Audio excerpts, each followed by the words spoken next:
$80 on a DeWalt 12-inch dual-bevel sliding compound miter saw. Now just $449. Our best lineup is here at Lowe's. Valid through 5/6 while supplies last. Selection varies by location. Evan Cohen here. PayPal is now the official peer-to-peer payment sponsor of the NFL, which means all the money moments that fandom creates, whether splitting tailgate costs or chipping in on tickets and game day food between friends, are covered. Wherever the game is played or watched, PayPal moves with fans. You can send money through text, email, or directly to your friends with eligible accounts on Venmo. Just download the PayPal app, share all the moments that matter. Account with PayPal is required, not available in all regions where PayPal operates. Here we go. Rams Super Bowl champion DeMarco Farr, Sweet Tea, Travis Rogers. Let's do it. The DeMarco and Travis Afternoon Show is on for your Thursday, April 30th. I'm a chivato. Yes, indeed, the No Stress Sports Talk Express. Well, we could use a little Kenny G blowing that sax. After last night at Crypto.com Arena, disaster. And the Lakers go down 99-93 to the Rockets, forcing Game 6 Friday night in Houston. Is the iceberg ahead for our Lakers, or was this just another little bump? Well, we'll find out tomorrow night in Houston if the Lakers will finish it off in 6, or will it come back here Sunday against the Rockets? Young D, producer DeAndre was in the house, producer Laura. Oh. And DeMarco and Travis will give you a reaction. I learned it from Greg. Good. As we hold our breath for our Lakers.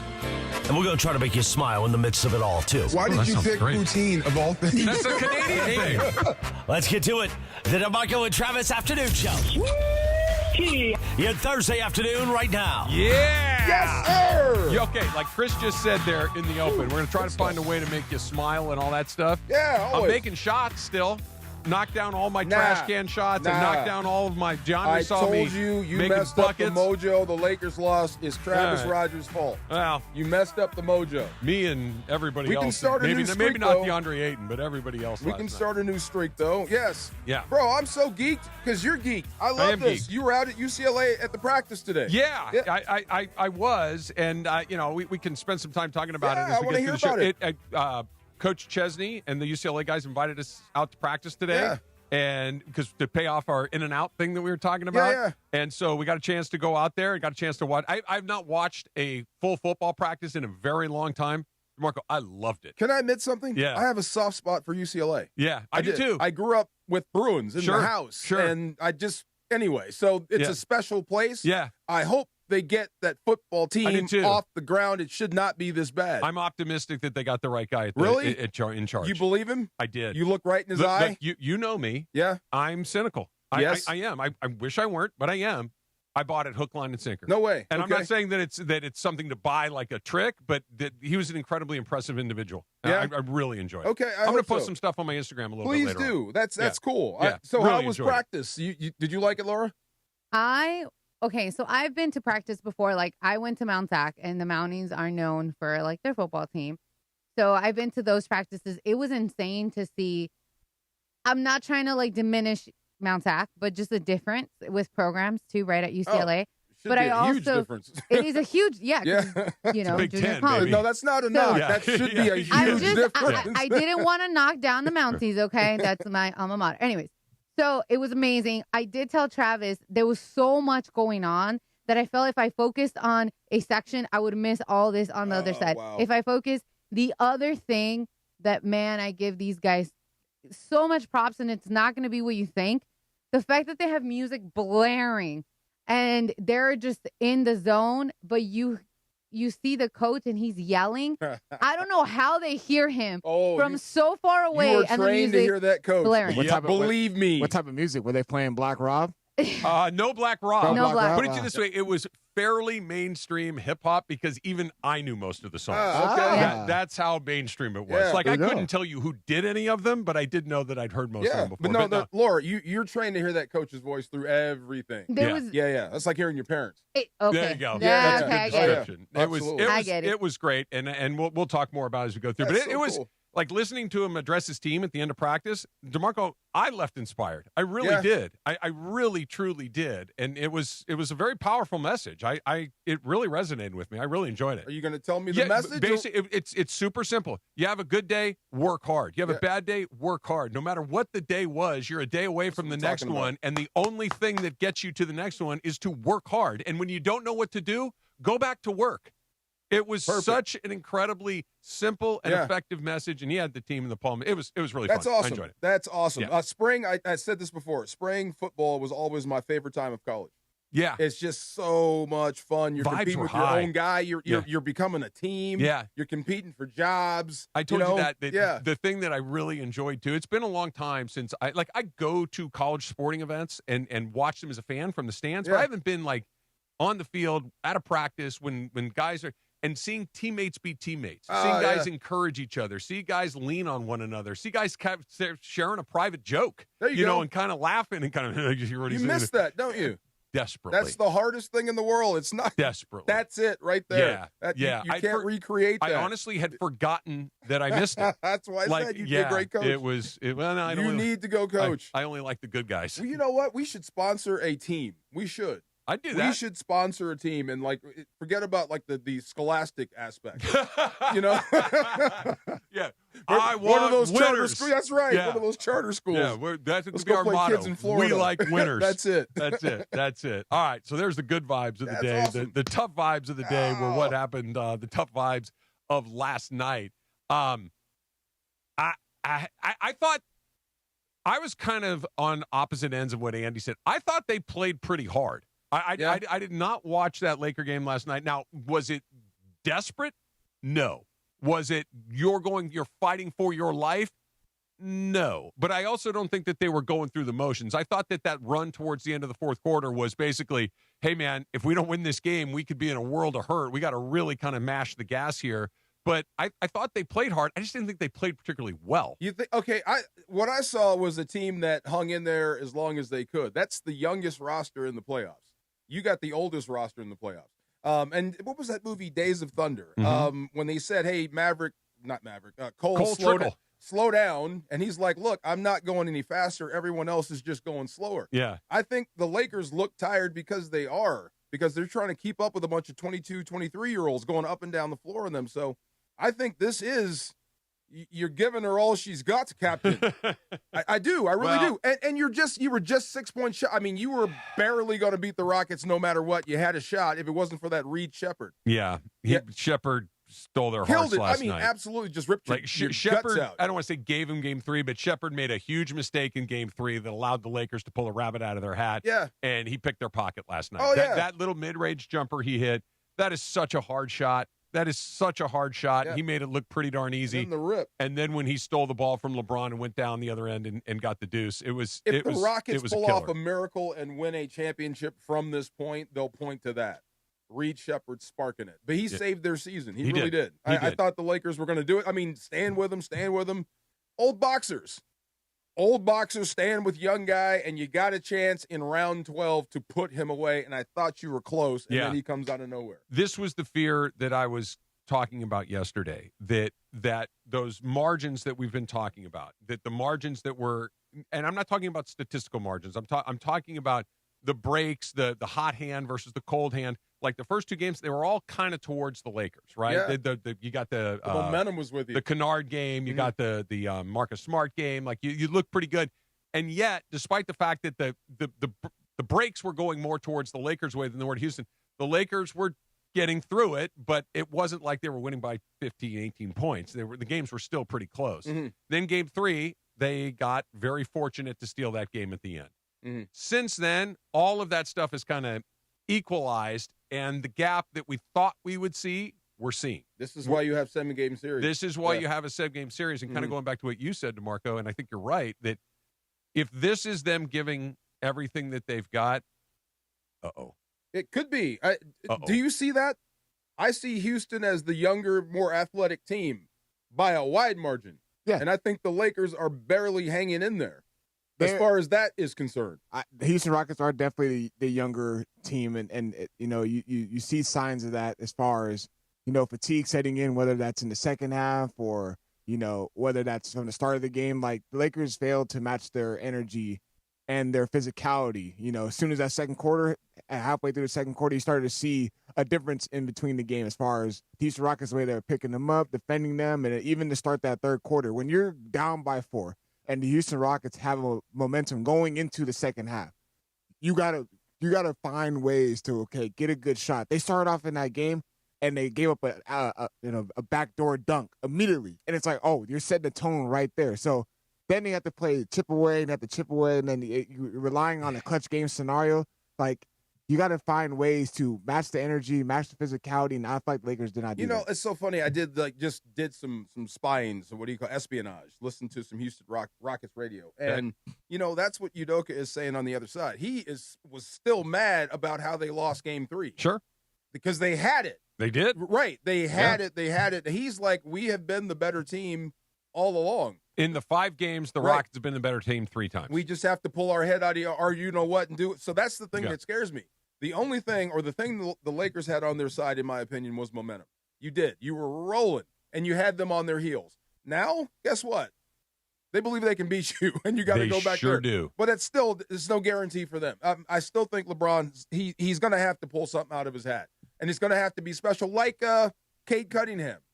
I mean, that's a dude. 54 for Cunningham last night? Yeah. That's look, I got to do it. That's what it's going to take to get by the Rockets. One of those performances. How old's Cade Cunningham? 25, 6?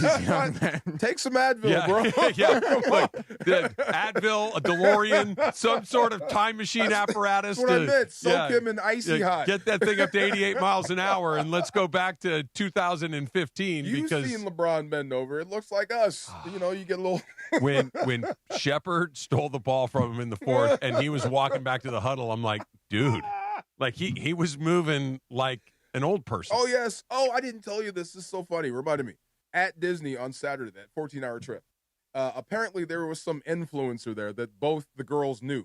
Okay. Some dancer dude, I don't know. But they freaked out, and this is at night at Disney, right? So, me, I'm on protection mode. But they took off running into the night, and I'm like, this is 20,000 steps in. You got no chance. They're gone. They're gone. Gone. Yeah, all I could do was yell. Yeah.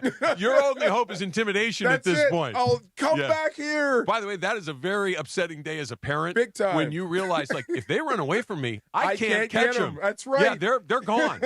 LeBron that's it. That did. Oh, my God. That is perfect. Yeah, I was like, oh, my God. There's nothing I can do. I can't catch him. All right, so the Lakers' biggest problem actually has absolutely nothing to do with Houston. We'll get into that coming up next. It's DeMarco and Travis, ESPN LA, and don't forget, top athletes, big moments, one night. We're talking about the OC Sports Awards coming up June 18th at Angel Stadium. Celebrate greatness and be part of one of Orange County's premier nights. Get your tickets right now at the OCSportsAwards.org.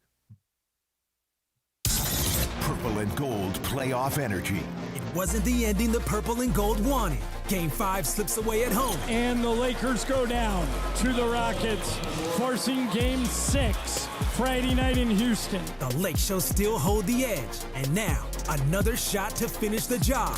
Lakers-Rockets Game 6 from Houston. Coverage begins tomorrow at 5 p.m. The Lakers postseason push happens right here on 710 ESPN and the ESPN LA app. As a kid, my parents fought a lot. It was scary. I was taught to hide my emotions and told things like, don't cry and toughen up. The toxic stress response I developed back then led to anxiety and high blood pressure. Now I'm a parent, and I'm doing it differently. I support my son's feelings so he doesn't bury them. Daddy! Hey, buddy. Oh, that's a big hug. Learn how to help kids grow without toxic stress response at first5california.com. Hey everybody, it's Cap. I'm here with Angie from Angelica's Insurance. Every team needs a strong defense, and when it comes to protecting what matters most, they've got you covered. That's right. From auto and home to renters, business, and life insurance, we built a game plan tailored just for you. And if life throws a penalty your way, like a DUI, for example, we got you. We specialize in DUIs, SR22 coverage, getting you back on the road fast and affordably. Visit angelicas-ins.com or call 1-888-717-0773 for your free quote today. Every 40 seconds a child is reported missing. That's 2,000 children every single day. It's a heart-wrenching reality that we can no longer ignore. Find the Children is a non-profit organization dedicated to helping find missing kids. You can be a part of their mission by donating your unwanted vehicle, running or not. Call 1-800-294-0222. We guarantee that you will receive the maximum tax deduction. We provide fast, free pickup with 24-hour response. Call 1-800-294-0222. Find the Children provides crucial resources to help find missing children and educational materials to teach kids how to recognize and avoid predators. Our recovery programs have a proven track record of reuniting kids with their families. It's time to act. Donate your unwanted or unused car. Help us build a world where every child is safe. Pick up the phone and call 1-800-294-0222. Together, we can bring these kids home safely. This advertisement was paid for in partnership with Cars R Us and Find the Children. You're listening to the DeMarco and Travis Afternoon Show on 710. By the way, DeMarco, I see you rocking that quarter zip today, man. Am I making a statement with this thing? Yes. It's DeMarco Farr and Travis Rogers. It's a quarter zip. We've had these forever. You and I have been wearing these for 30 years. Back to DeMarco and Travis.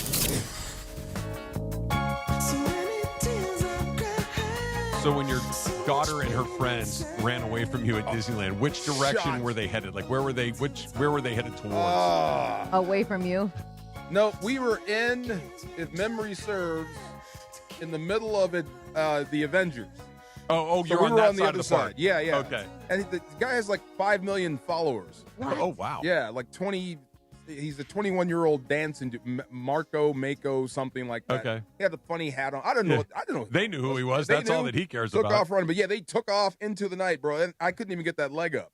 No, it wasn't even a thought. Yeah, no, especially like you said at that point of the day. That is a. It sounds ridiculous because you're just walking around eating caramel apples and having a Coke, but you're on your feet all day long. You're shot at the end of the day like that. I was grumpy. I wanted to go home. Yeah. Can we go home now? Nope. One more thing. Okay. So yeah, I was fried. That's kind of like LeBron right now, trying to keep up with them dudes with the Rockets. There's no way. You cannot be the first dude. Mason, Marco Summers?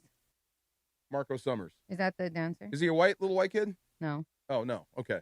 Yeah. No, I think what you're talking about is the thing that gives me the most, if we're doing the hope and fear thing, the thing that fills my fear tank more than anything else has nothing to do with Şengün having a good night or Reed Shepherd knocking down a tough shot. Has something to do with it. Not as much. Okay. What really makes me go, oh, my goodness, they play tomorrow. Yeah. And then they play again on Sunday. And the longer this season is, this series has gone, the less crisp the Lakers have looked. Think about their best game in the series was which game? Games 1 and 2. What was game before games 1 and 2? They had a week off before game 1. And then they had a couple of days off before game 2. Since then, the games have been coming a lot more rapidly, and they have not looked like the same team. The opponent is the calendar just as much as it's the Rockets. With you. Okay, so now that we know how this is probably going to end, and we're going to have to get on with talking about the future at some point, does what you're seeing now inform anything in the offseason for you? Because he is tired. It's a really good question. He's very, very, very, very tired. And you're going to have to be here at some point to get to a championship. Okay, can I split the hair? Yeah, please. I think it does, but I don't think it's going to change the decisions that get made. Okay, because there's circumstances involved. I think, does it change the way I feel about it? Hell yes. Yeah. Yeah, I mean, because basically, and again, that we can even ask the question, I think, speaks in such incredibly highly of LeBron. But the fact of the matter is, you've asked him to be the engine of this thing for 10 days, and the engine's about to blow. You know what I mean? We haven't asked him to be the engine for 3 months or two. It's like for a very short period of time because of very unusual circumstances. We need you to do this, and he's doing as much as he possibly can. He's playing as hard as he can. We know that he takes better care of himself than everybody else, but you can see it. Yeah. And so another year, fast forward another year.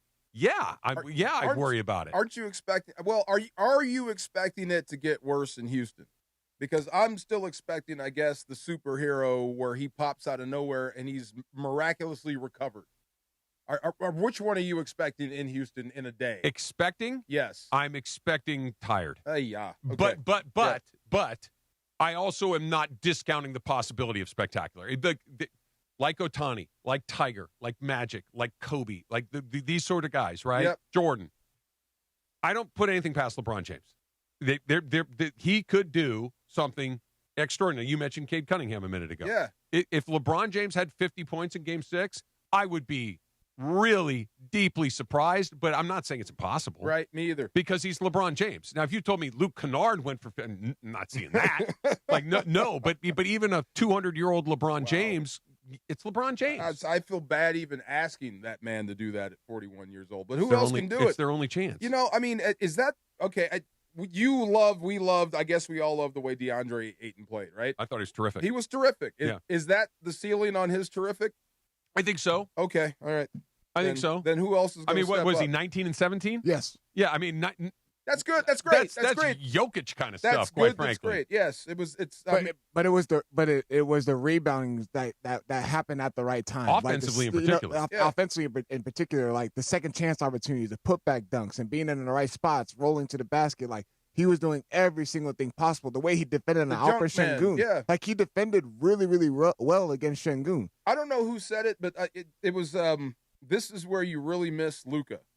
Because the Lakers just don't get easy baskets. No, they don't. You know what I mean? There's nothing easy. Don't. Everything is a fight, and that will wear you out. So can we stay on Ayton for a sec? Yeah, please. Because I think you're right that DeAndre Ayton kind of kept them in that game in the fourth quarter with those offensive rebounds, with some of those putbacks. Like I thought he did a really good job, and we talked about it early in the series. Like you're going to need a guy to show up to. I don't want to say steal a game, but to help you win a game. Right. Luke Kennard did it in Game 1. It's like, yeah, we got the Kennard game. Luke Kennard and Marcus Smart did in Game 2. DeAndre Ayton gave you what you needed from the non-Austin Reaves, non-LeBron James column. I need a surprising person to give me extra. Ayton did, and you still lost. That's the thing that was like, ugh. Then it's got to be Reaves then, right? But it's the way they lost, though. It's the turnovers. It's the way the scoring drought happened in that second quarter and the slow start into the third quarter.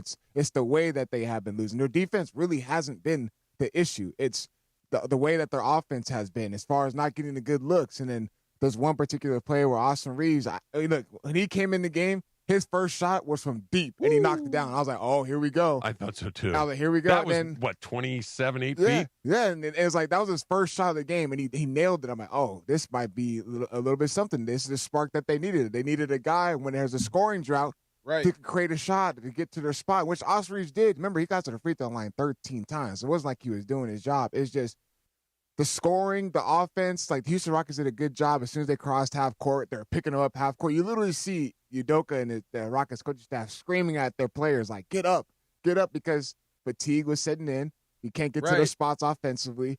You can't even hide it.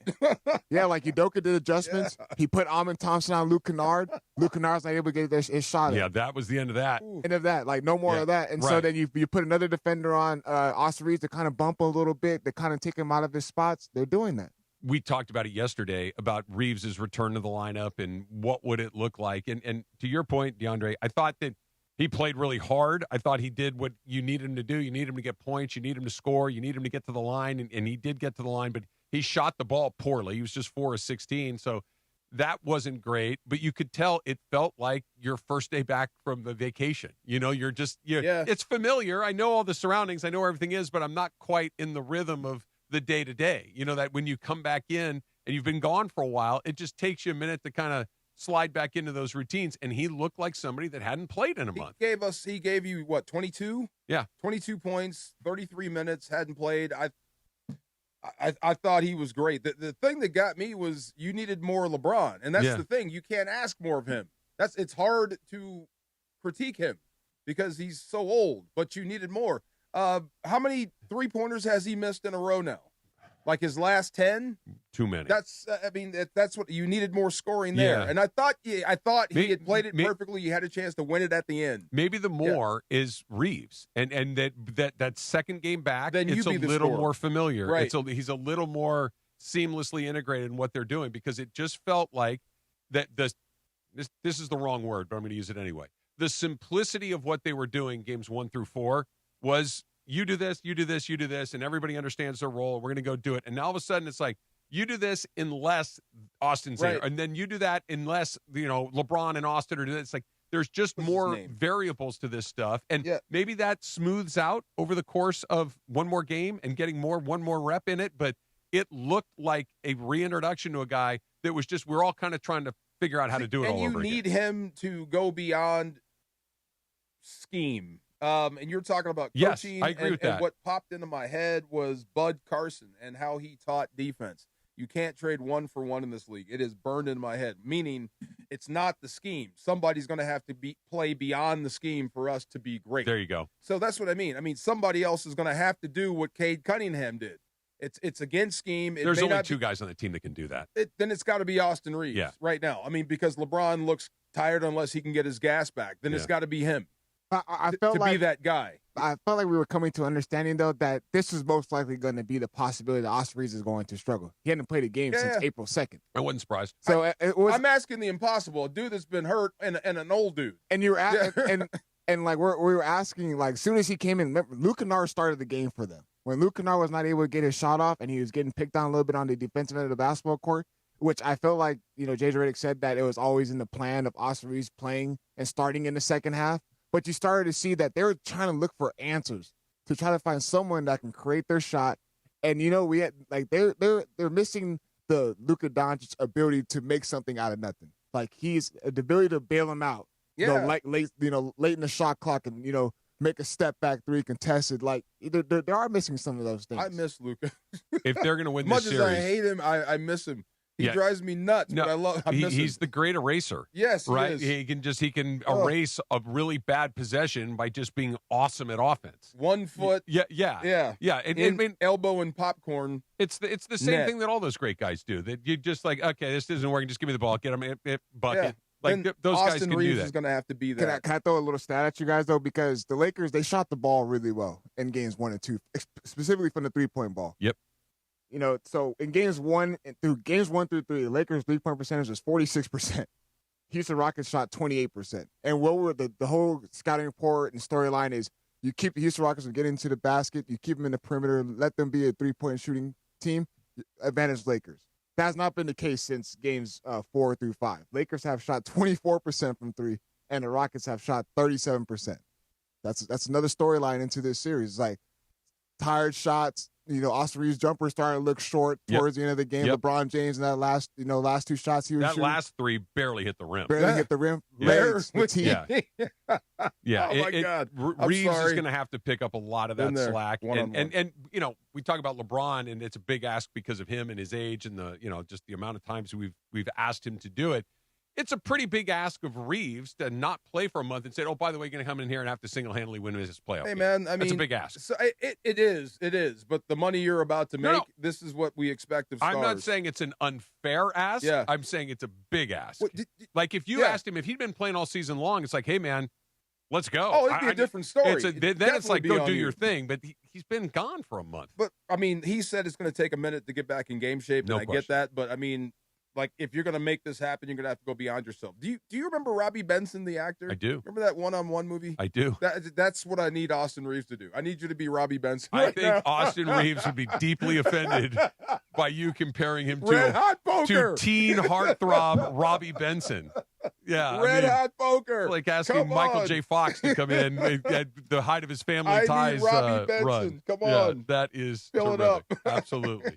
What do you got for us? Hey, you can listen to us for your chance to win 2 VIP tickets to Pechanga Resort Casinos, Sushi and Sake.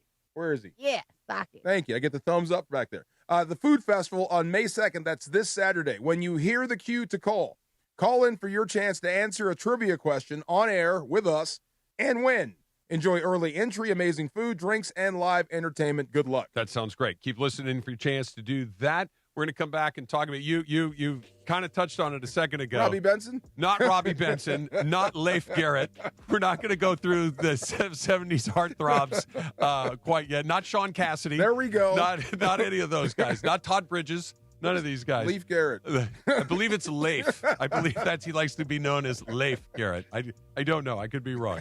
3-0 to out. First time ever. Yeah. We'll talk about that coming up in just a second, but not before I tell you about my good friends at Rotolo Chevrolet. I'm actually headed out there again next week. I'm going to go see my friend Mike Capozio, catch up with him, see what's going on at Rotolo, and I know what's going on. They're going to be killing it all over again because that's what they do. They have incredible selection, they have incredible pricing, and customer service that is second to none. They just basically want to make sure that you feel great about your Chevy from Rotolo Chevrolet, and they're going to make sure that happens. It's transparent, it's courteous, it's upfront. I know, not just because I've been driving their Silverados for a year, but I've bought 3 different cars from Rotolo Chevrolet, and I've been through the whole process, the financing, the sales, everything, and just they don't miss a trick. Armando Rojo, their general manager, just make sure that everything runs smooth as could possibly be. You're going to love your new Chevy from Rotolo Chevrolet. So come see for yourself what all the fun's about at Rotolo Chevrolet. Right off the 210 freeway, Sierra Avenue exit. You can't miss it. And if you can't get to Fontana, that's not a problem either. You can go online at rotolochevy.com. R-O-T-O-L-O. rotolochevy.com. And whether you go online or go into the store, make sure they know that Travis sent you in to Rotolo Chevrolet. Mornings in LA start with Sedano and Cap. George, how do you like the fact that Chris just gives you, just hand delivers, silver platters this thing, like that you're running this whole operation? How does that feel? Does it feel pretty good? It feels okay, Captain. Weekdays starting at 7 a.m. on ESPN LA. Think so. I got to be honest. I think so. I'm sure it does. And now for me, I didn't realize I was elevated to that level, though, the black hand. The black for hand me, moves it's in fantastic. secret. You know what I mean? So No, but I like it. Now it's no longer a secret, so I don't even know if we should be calling me the black hand. No, you are the black hand. Just the hand. You are the black hand. And as your gray hand, I'm just going to keep feeding you concepts, man. I'm going to keep feeding you ideas because clearly I don't have the authority. However, I'm just going to keep feeding you concepts, man. You got to pass them through me, Cappy. Yeah, I know. Yeah, you got to. That's the org chart. I got Lindsay passes through me, and then I give it up with you. The Morning Show with Sedano and Cap. Weekdays starting at 7 a.m. on ESPN Los Angeles. Spring has sprung at Morongo, and you'll make memories you'll never share with your grandchildren. Now your top reasons to visit Morongo. Canyon Lane's bowling experience. It's not just bowling, it's a 10-pin party. Number 2. Hollywood Stones, playing tribute to the Rolling Stones, Thursday, May 7th. And the number 1 reason. Gas prices blow, but not at Morongo Travel Center. They're low, usually at least $1 lower than anywhere else. Morongo, good times. If you have ever thought about remodeling your bathroom but were worried it would take too long or cost too much, then stop worrying. Right now, Jacuzzi Bath Remodel has designed a collection of high-quality custom products and perfected the one-day remodeling experience so you can enjoy your new bathroom faster than ever before. It's a worry-free bath remodel from the most trusted brand name in the business, Jacuzzi. A jacuzzi bath system fits in your existing tub space. It's a no-mess installation with an amazing style selection, factory-certified installers, and a limited lifetime warranty. Call 800-717-4599. That's 800-717-4599 right now and get 50% off installation with no interest and no payments for 12 months. Replace that old bathtub today with a walk-in shower for a safer bathing experience. If you have lived in your home for over 15 years, it's time to remodel your bathroom. For a virtual or in-home appointment, call 800-717-4599. That's 800-717-4599. 800-717-4599. Purple and gold playoff energy. It wasn't the ending the purple and gold wanted. Game 5 slips away at home. And the Lakers go down to the Rockets, forcing Game 6 Friday night in Houston. The Lake Shows still hold the edge. And now, another shot to finish the job.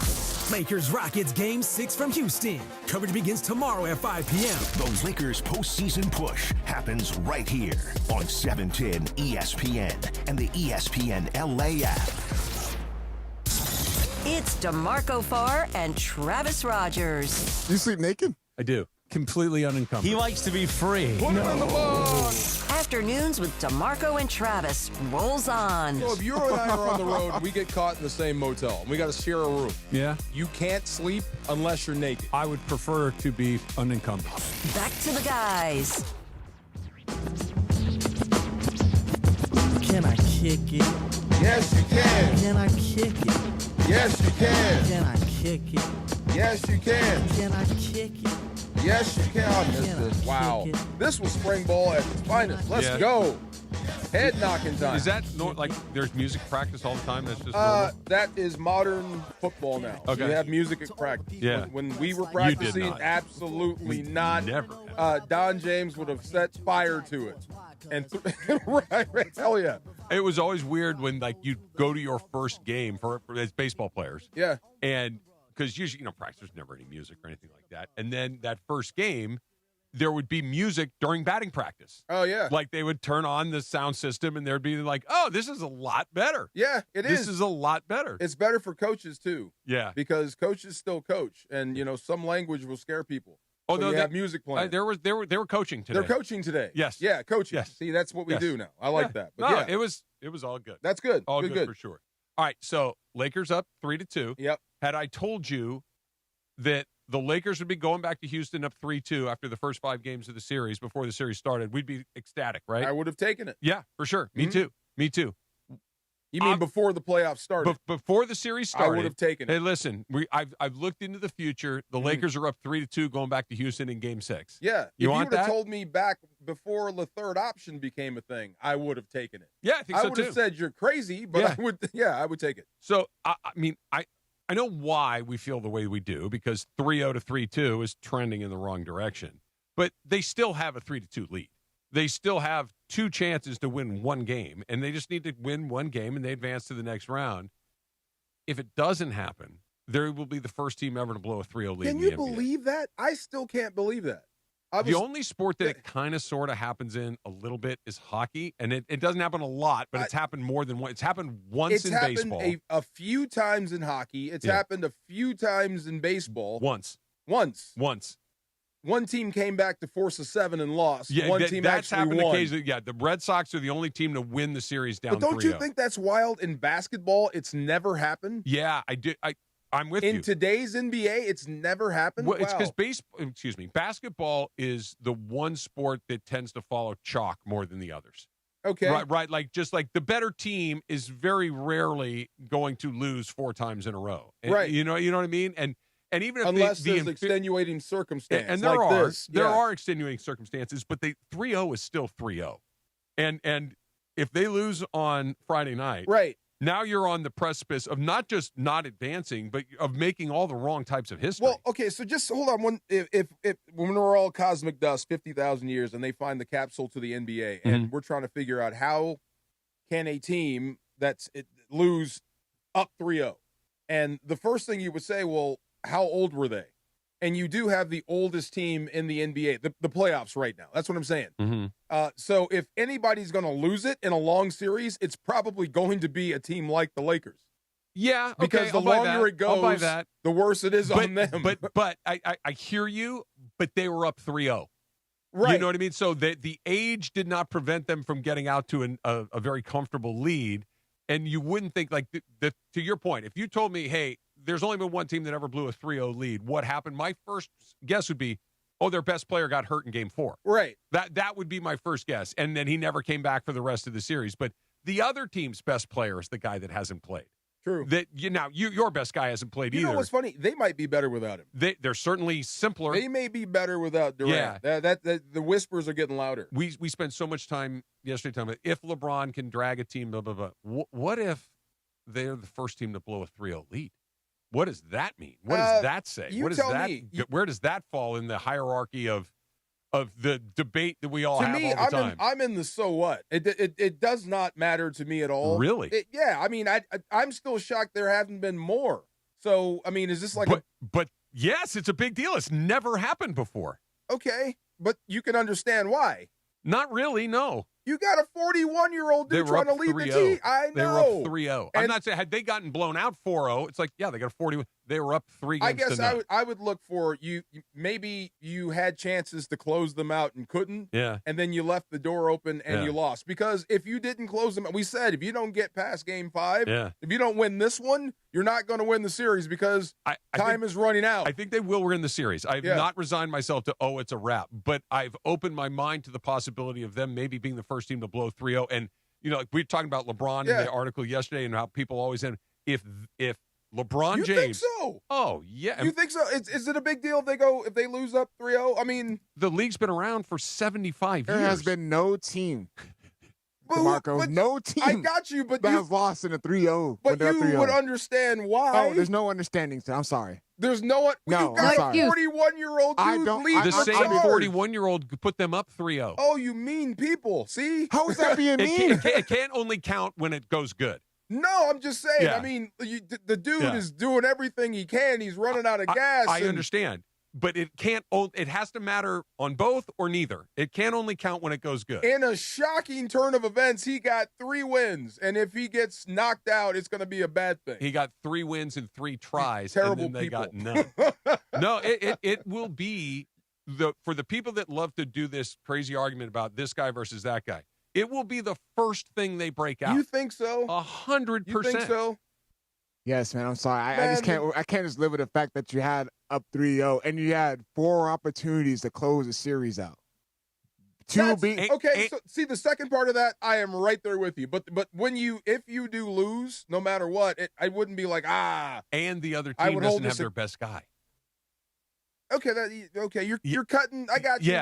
Like let's say 3-0, and then LeBron turns an ankle. And then the same game 4, Kevin Durant comes back and starts averaging 30. Like, that's just weird, bizarre circumstances. But Kevin Durant basically hasn't played. Yeah. LeBron has played in all of these games and played pretty well. To the point where they got up 3-0, that if all of a sudden this thing just flips on his head and that's fair. LeBron didn't go down, they got Reaves back. Like, it's whoever's bagging rough. Whoever's bagging on that, you have to have multiple championships and a few Hall of Famers. To use that against the Lakers, this right here, that you lost up 3-0, like, compared to everything else they've done, it could be against. You better be coming with championships. Think about this. Like, Doc Rivers has blown 3-3-1 leads, and people bludgeon him with that, right? Despite the fact that he won a title in Boston, it's like, and that's a 3-1 lead. But with his team, it should be inexcusable. With this group, come on, dude, I don't think the 41. math is. I don't think the math is mathing in your head of how many times 3-0 has happened. Never and it's happened. Never happened. But I don't think. Well. Anytime I was thinking to me, it's not going to stain. It's not going to stay. It's not going to be a tattoo. Oh, it will be a tattoo where you can see it. It won't be a Tyson face tattoo, but it will be on. It won't be underneath his shirt. For me, it would be entirely understandable with what I've asked him to do. You know what I mean? At this age. No, they will absolutely vilify, crucify every fi that they can. I guess I can't go to Dave & Buster's ever again. I will never go to the bar and sit and talk basketball. If that's what people are going to bring up first. After everything this dude's done, you're going to lead with that? Okay, but see, that's what I'm saying. No one's discrediting all that stuff. That's what he said. I'm not. I mean, I'm speaking for myself. I'm not discrediting what he's able to do. We can talk about the third option and how it's looked and how the team turned around in the month of March and how they look better. But when the moment they won games 1 and 2, and then they pulled out the rabbit and won game 3, it's like, okay, you have a 3-0 series. You gotta close them out. I'm with you. And it's not that they're going to blow a 3-1 lead because of LeBron. It's just that LeBron happens to be on the team. It's not like he's been dreadful in these last 2. Well, he's been all right. I hope you're all right.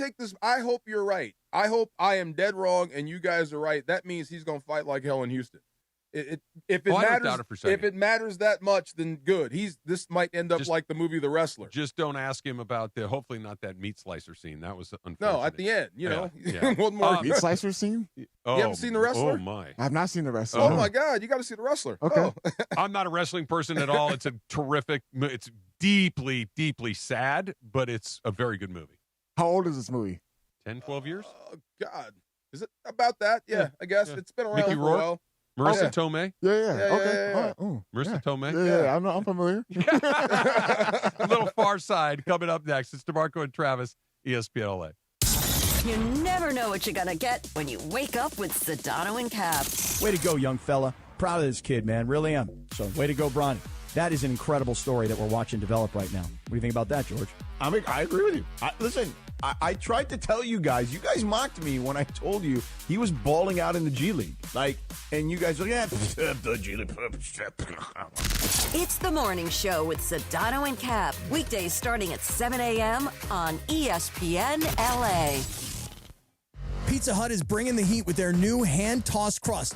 Crispy and golden on the outside, soft and fluffy on the inside, finished with buttery garlic parm seasoning in every bite. And right now, grab a large pizza with any... Head to WaBa Grill for $5 happy hour, weekdays after 3 p.m. and try our new Chili Crisp Dumplings, paired with a premium with beverage drink, like our new Strawberry Watermelon Lemonade Energy Refresher, both for just $5, only at WaBa Grill. Hey, Laker fans! It's time to team up with National University for an affordable, achievable bachelor's or master's degree. Choose 4 or 8-week courses and call timeout anytime you need. Free tutoring, career counseling, and more. Plus, NU has a generous transfer credit policy and offers year-round enrollment. Best of all, NU's Believe and Succeed Scholarship awards up to $6,000 annually toward an industry-current bachelor's or master's degree. Apply by July 31st at nu.edu. Terms and conditions apply. Los Angeles, if you missed out on any action this past season, don't make the same mistake. Secure your spot in the Rams house for 2026. Watch every home game next year with big-time matchups against the Bills, Chiefs, Cowboys, and Packers. In addition, enjoy home playoff ticket access, interest-free monthly payment plans, and stadium event pre-sale access. Visit therams.com/2026. Again, that is therams.com/2026. Don't miss out on any of next season's action. Get your Rams season tickets today. The home of USC football, and now the home of The Rich Eisen Show. Weekdays 9 a.m. to noon, KSPN Los Angeles, a Good Karma Brands radio station.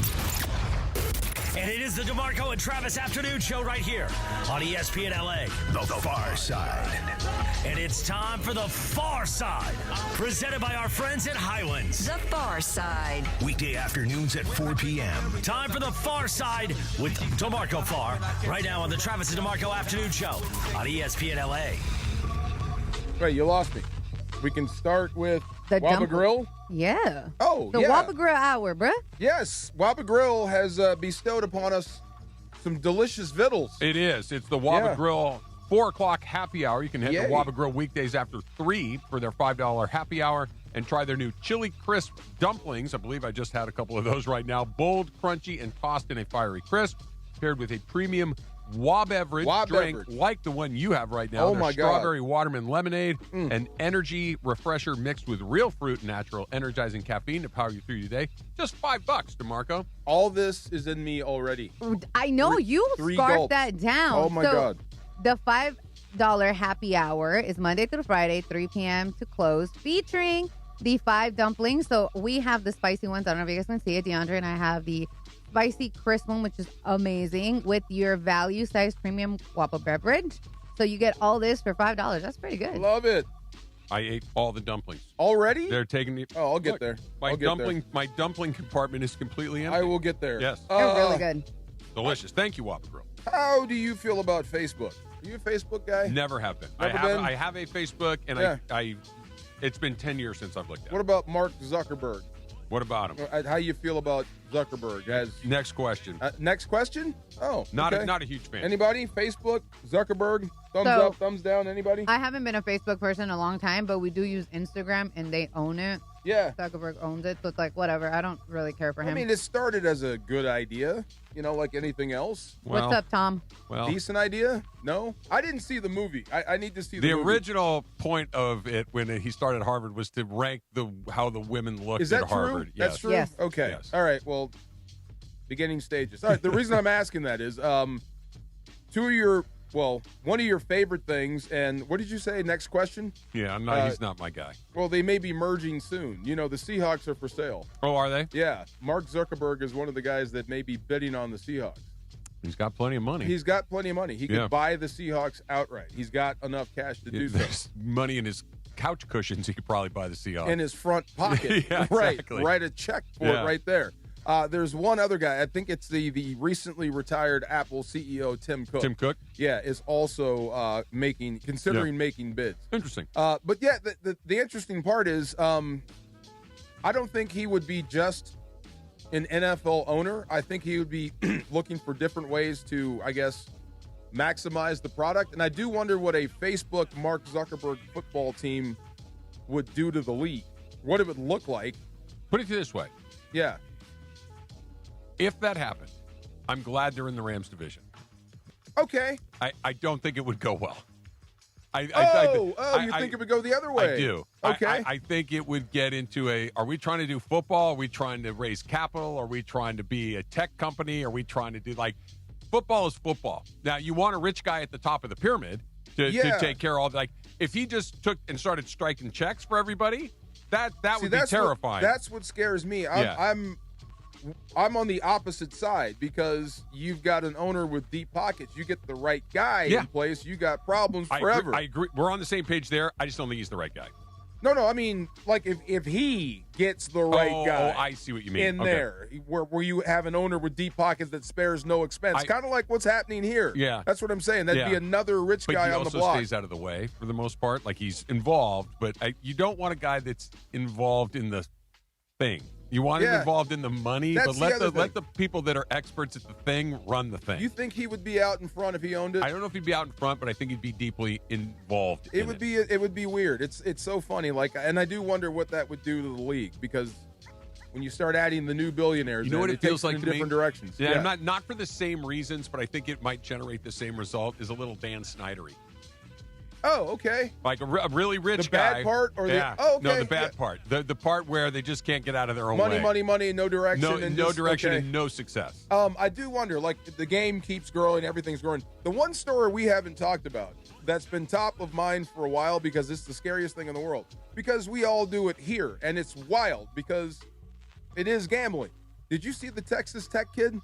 The one that has to go to gambling rehab. Yeah, right. I did see that. Yeah. Isn't that freaky? It's terrifying. Yeah, that's college kid. Wow. College kid, betting, gambling.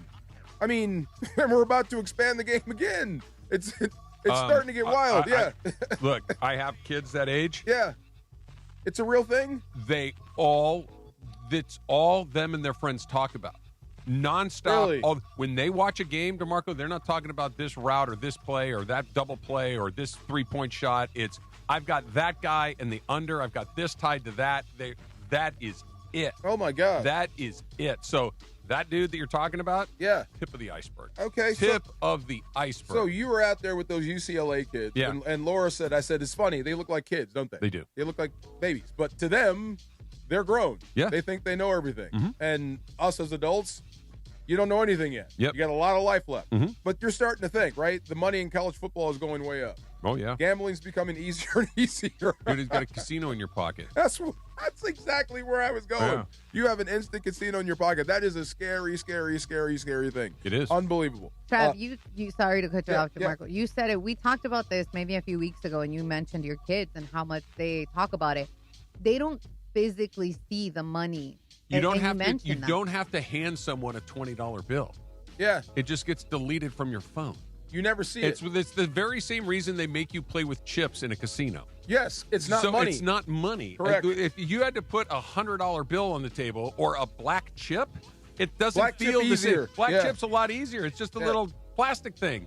It's like NFL fines. You never see the money. Right. It's just gone. It's just gone. Yeah. No, I look, I'm kind of a libertarian on some of this stuff. Yeah. Go do what you want to do, but you better be ready to pay the consequences. It's so wild. It's so funny. I feel like we're the guy that's up in the what do you call that in the boat? Yeah, the crow's nest. The crow's nest. Yeah, there's an iceberg. Yeah, yeah. It's turn the boat. No, the boat hit it. The boat's taking water over the bow. You and me, we got our violins going. We're like, yeah. We already scraped the side. Yeah. All right, one more thing. So we have to maintain some professionalism on the air, correct? Sure. We are professional broadcast. Sure. So I cannot call the rest of the Lakers what Tim called the rest of the Lakers when he came in. Yeah. But what he said is accurate. It actually fits what I'm saying. You cannot blame this or let this be attached to LeBron when you consider what's on the floor. No, I don't blame him. Yes, it is attached to him. That it's not his fault, but it's going to be attached to him. Okay, he made a good point. And I'll ask DeAndre, since he is a ball knower extraordinaire. Have you gotten the extraordinaire? And I get the extraordinaire. Are you with the honors? You're just a ball knower? Ball knower. Yeah, that's it. Like you and me. Just meet you and me, Trav. I'm assuming you're going to get your button soon. Yeah, I hope so. Yeah, he should. He's going to get called in for a sit down. Yeah. Oh, no. Right. As long as it's not like Nicky Santoro. Oh, no. Sit in the back seat. Yeah, exactly. I hope it's not Chris doing it, man. Exactly. Yeah. Okay, here's the thing. He makes a great point. Tell me, outside of LeBron and AR, who starts in the NBA that's on the floor for the Lakers yesterday? Who starts for another team anywhere else? Ayton, probably. Ayton, yeah. Yeah. Smart. Maybe. Smart would start for another team, yeah. Okay. Are we just looking You at guys are, but this is a different argument. The argument isn't, are the Lakers good? The argument is, are the Lakers going to be the first team in the history of the league to blow a 3-0 lead? Those are two separate conversations. Could happen, but there's a caveat to it. That's what I'm trying to explain. That's what Tim is trying to articulate. 3-0 to 3-4 has never happened, ever. And if you saw what's out there, you'd be like, it doesn't change a thing because they got to 3-0. That's the part that's the hard part. That they got to 3-0 means that they should be able to get one of the remaining 4. That's the four opportunities to close out. And they still might. It's not over yet. I think they still will. You think so? I do. Okay. I do. I think they're going to win the series. I hope so. I don't think it's going to be easy. In 7 or Houston? I think they're going to win the series. I don't know. I think it's probably more likely here at home in Game 7. It brings back that conversation you had with Greg, and we thought he was nuts. Okay, so you're going to Houston for Game 6, and you got Game 7. Do you play games? Do you go after it? You do play. You absolutely play. 100%. Pedal to the metal, right? I'm with you. I don't know if that's the right or wrong thing to do, but that's how I would handle it. Look, would you rather have 2 chances to win or 1? But if I go all out for 1, I may be giving up the second chance because I could wear this dude completely out. I'm taking 2 chances with potentially smaller returns each time than just 1 return at an unknown percentage. Well, the last thing I thought, and this is a tough spot for him because he's got to go. Yeah. Even if he can't. Yeah, I agree. Even if he pulled something, he's hurt, he's banged up, he's got to go. There's no way he can say, I'm not playing. Yeah, short of that sucks. Yeah, short of something, breaking, catastrophic. Right. You know what I'm saying? Look, I think they're going to win. I hope so. They just, like we've talked about, for the very same reason the Lakers were unlikely to win 4 in a row, the Rockets are unlikely to win 4 in a row. It's really hard to beat anybody 4 times in a row. If the Lakers win the game on Friday night, and they win the series 4-2, that's a really good win for the Lakers. That's a really good opening series, and we all feel really good about it. And then we kind of say, you never know what could happen against OC. We know exactly what's going to happen against OKC. But you can at least kind of tell yourself, I don't know what's going to go on.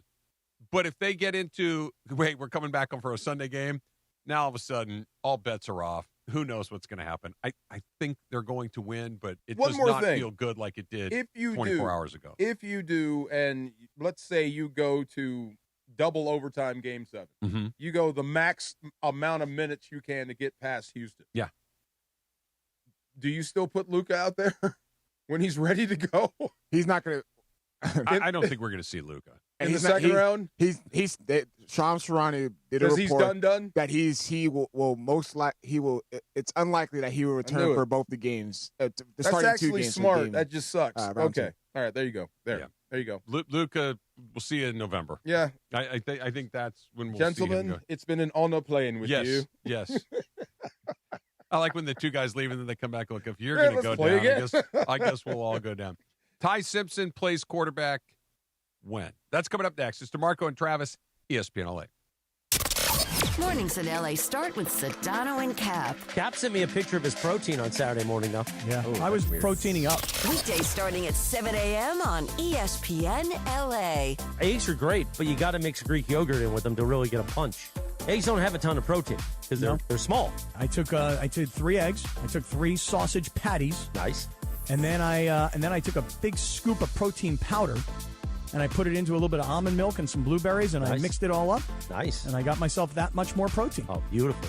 Good job, man. We're Head to WaBa Grill for $5 happy hour weekdays after 3 p.m. and try our new Chili Crisp dumplings paired with a premium beverage drink like our new Strawberry Watermelon Lemonade Energy Refresher. Both for just $5. Only at WaBa Grill. wearing one of those shirts that look like we're I not. thought you were going to say we need we're all shirts ripped. that say Protein Boys. The Protein Boys. Oh, Beto's already making them. The Morning Show with Sedano and Cap. Weekdays starting at 7 a.m. on ESPN Los Angeles. Looking for a vodka with standards? Blue Ice delivers. American made from Idaho potatoes, gluten-free, non-GMO, and only 64 calories an ounce. Enjoy the classic Huckleberry with lemonade or award-winning double espresso. Blue Ice vodka, premium taste, nothing extra. Spring has sprung at Morongo, and you'll make memories you'll never share with your grandchildren. Now your top reasons to visit Morongo. Canyon Lane's bowling experience. It's not just bowling, it's a 10-pin party. Number 2. Hollywood Stones, playing tribute to the Rolling Stones. Thursday, May 7th. And the number 1 reason. Gas prices blow, but not at Morongo Travel Center. They're low, usually at least $1 lower than anywhere else. Morongo, good times. Prizes, flyaways, even cash money. You want it? We've got it. Find a list of all contests and official rules by visiting ESPNLAcontests.com. That's ESPNLAcontests.com. Individuals and businesses with tax problems, listen carefully. Do you feel like you're losing control of your finances? If you owe over $10,000 in back taxes or have unfiled tax returns, we can help you take back control. The IRS is the largest and most aggressive collection agency in the world, and they can seize your bank accounts, garnish your paycheck, close your business, and file criminal charges. Take control of your tax problem now by calling the experts at U.S. Tax Shield and take advantage of the Fresh Start program and new laws that may allow us to negotiate a settlement for the lowest amount possible. Our team of tax attorneys and enrolled agents can stop collections and get you protected so you can take control of your financial future. U.S. Tax Shield offers a price protection guaranteed quote to get you protected today. U.S. Tax Shield is A+ rated with the Better Business Bureau, so call now. 800-687-5192. That's 800-687-5192. U.S. Tax Shield. 800-687-5192. It's DeMarco Farr and Travis Rogers for your afternoon drive. So, I fall. Kind of, sort of frequently. Yeah, but you get back up. I get so far. Yeah, you get up. There you go. DeMarco and Travis continue. Here are the guys. Can I ask you a quick question? I don't know who it was. For the Knicks, I think. Or for the Hawks. He won the award for most improved player. Oh, yeah. You know what it is? Alexander Walker. Him. Isn't that kind of a dubious honor? I understand your point. I understand. Because you have to be. I went to a basketball camp. I'll take a quick story time with Travis real quick. I went to a basketball camp my sophomore year in high school. Yeah. Maybe freshman year. I don't. Early high school. I wasn't a very good basketball player, but whatever. And I got awarded most improved at the camp, and I was crushed. See what I mean? Crushed. Now that's what I mean. Like that means, dude, you stink. You really, really stink. He's out there with the trophy. He's got his kid with him, and I'm now, like, is it not a little different if you're in the NBA? I guess it is different know. because they look at the statistical and how you and how your numbers grown from the previous season. That's not a participation trophy. No. How would you feel if you were most improved in the NBA? Yeah. Oh, I'd be like, hell yeah, yeah. I'll take that award in a heartbeat. If I were the most improved pitcher in Major League Baseball, if such an award exists, I'd be like, all right, that means I got better. I guess I'd be happy. Okay. But I understand you know your what point. I mean. All right. And most improved goes to That's like Travis Wright. I went, oh God, and really? And normally, like the most improved goes to a player whose team also has improved as well. It's like the Atlanta Hawks team, they changed their season around. It's like being clapped in the mile. You know? I was so bummed out. Here she comes. Yeah. Like I win MVPs. I don't win most improved. Most outstanding. I make all-star teams. I make all league. You're telling me I'm most improved? Get away from me. That's why. Guess what my last year playing basketball was? What? That year. That's what I'm saying. Yeah, I'm done with that, improved. man. That's funny. I'm done with that. Plus there was running, and I didn't like that either. Yeah, you want me to do what? Nah. Bring that to the Grammys or the Academy Awards. Most improved actor. Yeah. How about that? Yeah, somebody that's just an absolute bum. Right. That all of a sudden is like, you know what? You didn't totally stink in that. You're most improved. You've done a lot everyone better. Else. You've done a lot better. Well, maybe we're talking about Ty Simpson as the most improved at some point. Could be, yeah. It's interesting because some of the names of the guys that have played the same amount of football as Ty Simpson has coming into their draft year. Like a number of starts in college. Yeah, so Ty Simpson had 15. Here are the guys that had the same or fewer. It's Anthony Richardson, Mitch Trubisky, and Dwayne Haskins. Not very good. It's not a great list of names. Haskins was okay. He was okay. Yeah. He was okay. Haskins was okay. He was okay. Yeah, until he wasn't. Yeah. Yeah. Now that it really doesn't mean much. But we was reading something about how all of the Rams brass, and Les Snead was quoted in it. Sean McVay was quoted in it. John McKay was quoted in it. And they're all talking about how they like the fact that despite he hasn't played a lot of football, that he's been in the same place. He watched Bryce Young play at Alabama. He watched Jalen Milroe play at Alabama. And when he got a chance to play at Alabama, he was kind of pretty darn good, even without having played a lot of football. Two ways to look at that. They're telling you why they picked him, or are they pushing too hard to try to convince Rams fans that this was the right choice? Well, it could be, and consider this run that the Rams have been on started when you hired Sean McVay. Yep. And he was, 30 years old? Something like that. And everyone said too young, not enough experience, yada, yada, yada, yada, yada, right?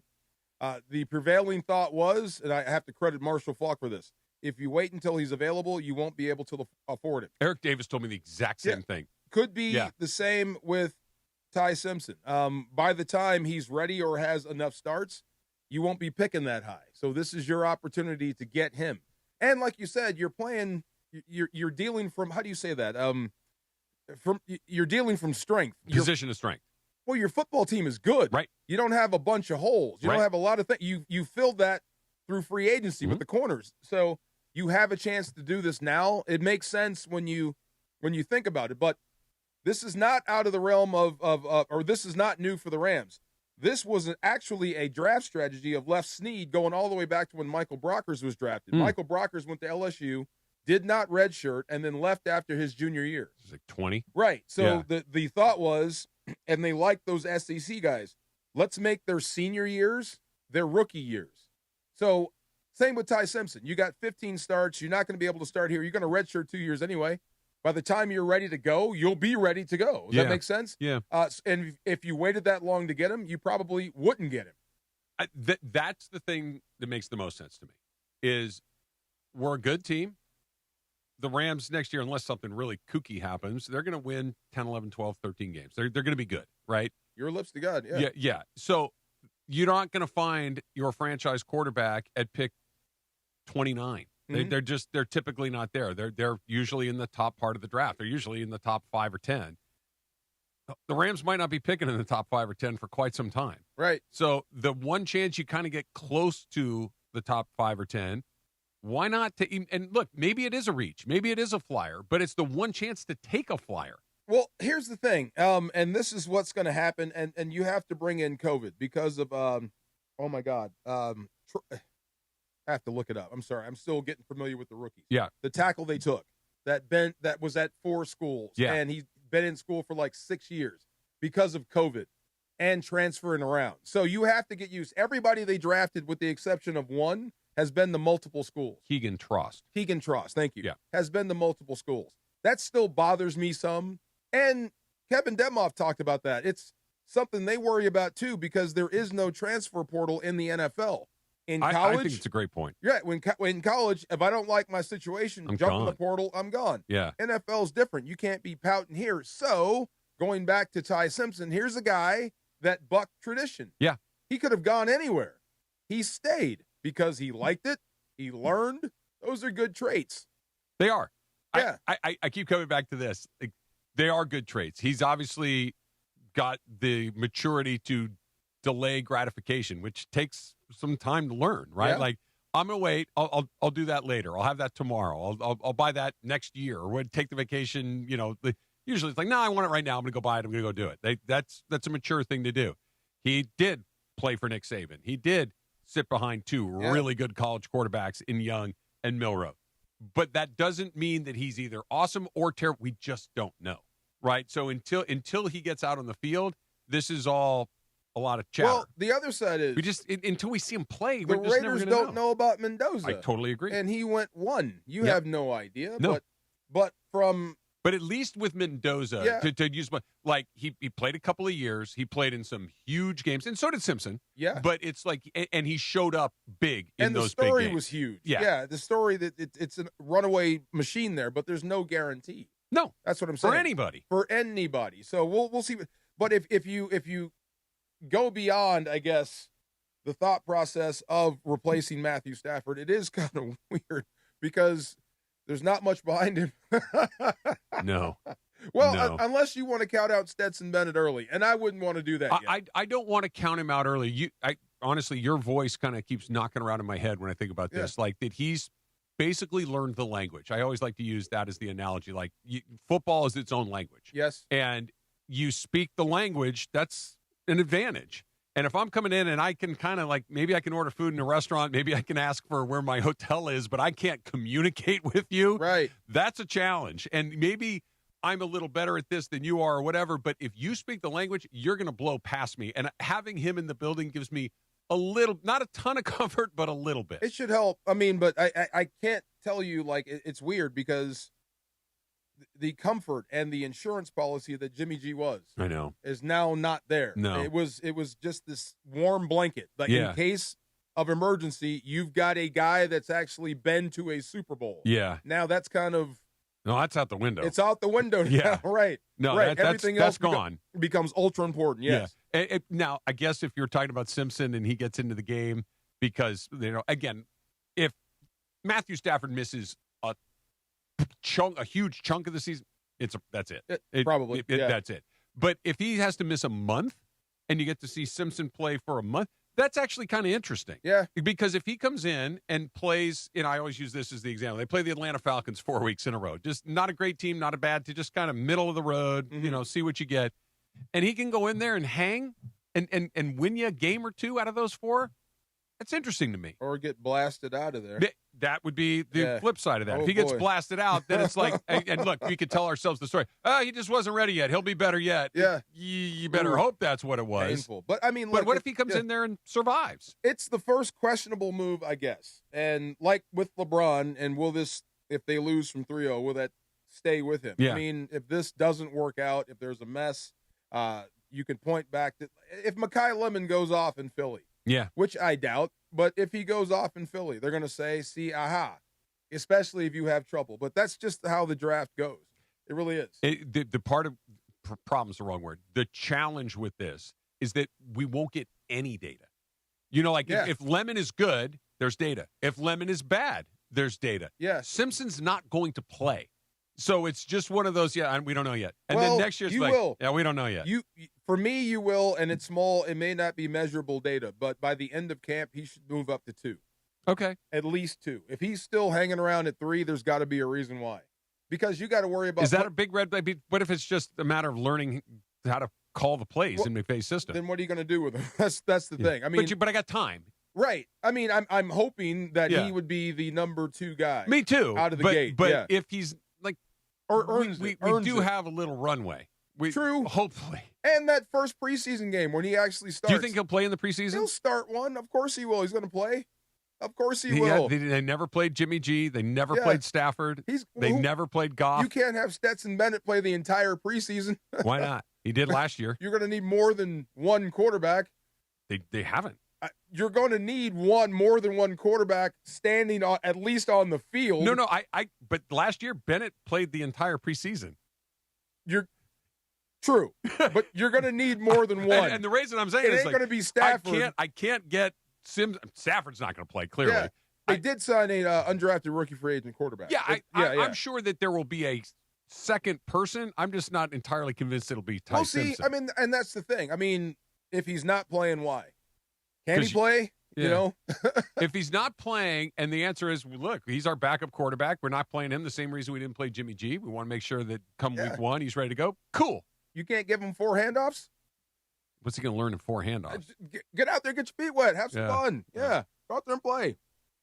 That would be interesting. McVay plays nobody. Don't pack the kid nice. Come on, he's got to learn. We're trying to accelerate the growth process. That's what camp is for. But you need game reps. Get out there and hand the ball off. Tell Sean McVay. Don't tell me. I'm not the one that puts those guys out there. I want to see what Stetson Bennett does from here. This will be fun. I'm hopeful. cautiously optimistic on that. But you see where they're headed, right? You understand the draft process now. I know it was shocking. Yeah, it was very shocking, and I understand it. The challenge, I'm going to use that word, is we're not going to know for a while. Okay. And just not like it's like a Christmas present under the tree you can't unwrap until Christmas of 2029. McDuffie and Watson. Yep. That's your immediate gratification right there. That will certainly help. Yes. You can always use more Laker talk in your life, right? So join our guy, DeAndre Hawkins, Young D, on Lakers Talk Daily every weekday morning at 11 a.m. on the ESPN LA YouTube channel. You'll get an in-depth breakdown of what the Lakers are doing well and what they need to work on to finish off the Rockets. That's 11 a.m. on the ESPN LA YouTube channel, your home of Lakers basketball, ESPN. Also, we've got more playoff basketball that Young D is going to break down for us. That is coming up next. DeMarco and Travis, ESPN LA. Purple and gold playoff energy. It wasn't the ending the purple and gold wanted. Game 5 slips away at home. And the Lakers go down to the Rockets, forcing Game 6 Friday night in Houston. The Lake Shows still hold the edge. And now, another shot to finish the job. Lakers-Rockets Game 6 from Houston. Coverage begins tomorrow at 5 p.m. The Lakers postseason push happens right here on 710 ESPN and the ESPN LA app. Hey guys, it's Sedano. Mother's Day is coming up, and I've been thinking about my mom. You know, I didn't realize how much she did for me. Head to WaBa Grill for $5 happy hour weekdays after 3 p.m. and try our new Chili Crisp dumplings paired with a premium beverage drink like our new Strawberry Watermelon Lemonade Energy Refresher. Both for just $5 only at WaBa Grill. That's BOUQS, and I'm sending Mom flowers from the Books Company. And I'll get you this, 25% off, so you can send some flowers to Mom, too. Send a vibrant, happy bouquet or step it up with a monthly subscription to keep some happiness coming month after month. Books is the way to go. It took me 2 minutes, pick the bouquet, set the delivery date, boom, done. And with 25% off, you can grab some for your wife, your aunt, and your grandma, too. Mother's Day is May 10th, so don't wait. Go to Books.com, that's BOUQS.com. Promo code ESPN for 25% off. That's BOUQS.com. Promo code ESPN. Books.com. Promo code ESPN. Hey, everybody, it's Cap. I'm here with Angie from Angelica's Insurance. Every team needs a strong defense. And when it comes to protecting what matters most, they've got you covered. That's right. From auto and home to renters, business, and life insurance, we built a game plan tailored just for you. And if life throws a penalty your way, like a DUI, for example, we got you. We specialize in DUIs, SR22 coverage, getting you back on the road fast and affordably. Visit angelicas-ins.com or call 1-888-717-0773 for your free quote today. Every 40 seconds, a child is reported missing. That's 2,000 children every single day. It's a heart-wrenching reality that we can no longer ignore. Find the Children is a non-profit organization dedicated to helping find missing kids. You can be a part of their mission by donating your unwanted vehicle, running or not. Call 1-800-294-0222. We guarantee that you will receive the maximum tax deduction. We provide fast, free pickup with 24-hour response. Call 1-800-294-0222. Find the Children provides crucial resources to help find missing children and educational materials to teach kids how to recognize and avoid predators. Our recovery programs have a proven track record of reuniting kids with their families. It's time to act. Donate your unwanted or unused car. Help us build a world where every child is safe. Pick up the phone and call 1-800-294-0222. Together, we can bring these kids home safely. This advertisement was paid for in partnership with Cars R Us and Find the Children. Mason in Ireland. Yeah, I've got some mid-celebrities in my neighborhood. Super mid. The guy who wrote Dune? The guy that wrote Dune. Yeah. The OGs of LA Sports Radio. Are you saying they're mid-celebrities? Middle like they're tier, not middle. So how you're using it is an insult. Really? They're like, Okay. oh, you're a mid-celebrity. So- You're a mid-broadcaster. Like, You'd be like, what? So here's how we're using it. I would say Cal Pitts is mid. Yeah, Oh, exactly. okay. Kyle So Pitts that's is mid. mid. Exactly. I Right. think cream cheese and Nilla wafers is hella mid. So you should say Hella mid? Hella mid. Emphasize the mid. Like super Hella mid. Super I thought mid was like just so-so. No, mid is hating on bad. you. Mid is bad. So-so Mid is bad. like, it's cool. I call everything mid. Nah, it's cool is so-so. It's cool. It's cool. Cool. Cool. No, not with an L. Cool. C-O-O. Oh, Cool. Nathan in Ireland, weekdays at noon on 710 ESPN, the all-new ESPN LA app, and live on YouTube. This is the afternoon show with DeMarco and Travis. I love a good fruity cocktail. Yeah. Oh, yeah. You look like a fruity cocktail guy. I will have one. DeMarco and Travis is on right now. Where you at? So we are catching strays, at least on my timeline here. But it's more of what Sedano and Cap were talking about. The energy was dead last night. You know, it was trending all over social media last night, and for some reason, I don't agree with that. I don't agree with that at all. Okay, I mean people are agreeing. They said it was like a regular season game. It was flat. I think it depends. It went DeAndre, you were there too. So quarter to quarter, like I think the first quarter people were hyped. Second quarter people were hyped. At least like where I was like in the 112 section. I was standing up there. Third quarter, definitely it was a different vibe. And then fourth quarter, like because I had my meta glasses on, and I can show you it was lit. It was lit. Okay. I mean, again, I don't know. I had people. It did go up and down. So though. I couldn't feel it. Yeah. I wasn't in the building. I was just watching it on TV, so it's always a little hard to tell on TV what's going on. But to me, it felt like the crowd was a little apprehensive, and I understand why. Right? Like you've got this thing. You're getting ready to throw the party. You're getting ready to, hey man, we beat the Rockets without our two best guys, and then all of a sudden it's like 3-0. Yeah, here we go. All right, no big deal. Too. Hey, we gonna win, or like what's going on around here? Like you could just feel the tension starting to build, and so I bet it's like that at the start of Game 7 if there is a Game 7. Just so to elaborate more onto this, especially what Laura said, is in the first quarter when Marcus Smart hit those 2 threes, the first one he hit was like, okay, the crowd was into it, and then the one where he pulled away, he was getting to the basket and he ended up drifting back into the corner and knocked down that contested 3-point shot. Everyone was getting to their feet because Lakers were starting to make a run. They got off to a hot start. Then the second quarter came stagnant. There was no real plays. The offense, that's when the offense was not getting into a real flow. There was no real movement going on whatsoever in that game, just for the Lakers, because it was a defensive game when you look at it. Like, look at the score, like 99 and 93. Like it was ugly. It was ugly, but it was a defensive-minded game. And I think I'm not saying it's impossible, but it's rare. The vast majority of the time, the crowd is going to get their energy from the play on the court, not the other way around. It's an ugly game. I get it. Yeah. The crowd is not just going to come through the doors peaking and pump up the players to the point where the players start to go, and then the place starts. It's usually the players come out, start kicking some ass, and the roof starts to come off the place. That's usually the order. I'm not saying it's impossible the other way, but the players are usually the ones, and the team is usually the one that kind of lights the candle, and then that's where the intensity comes from. Well, I mean, like you consider other atmospheres like OKC. Yeah. They blew the roof off the place for their team. So but if they came out and they weren't playing great, that energy is going to dissipate pretty quick. But even with that, I mean, you may want to spur your team on, but it's a weird place for Laker fans to be right now. You know what I mean? It is. Yeah. I guess you are looking for inspiration versus trying to give it.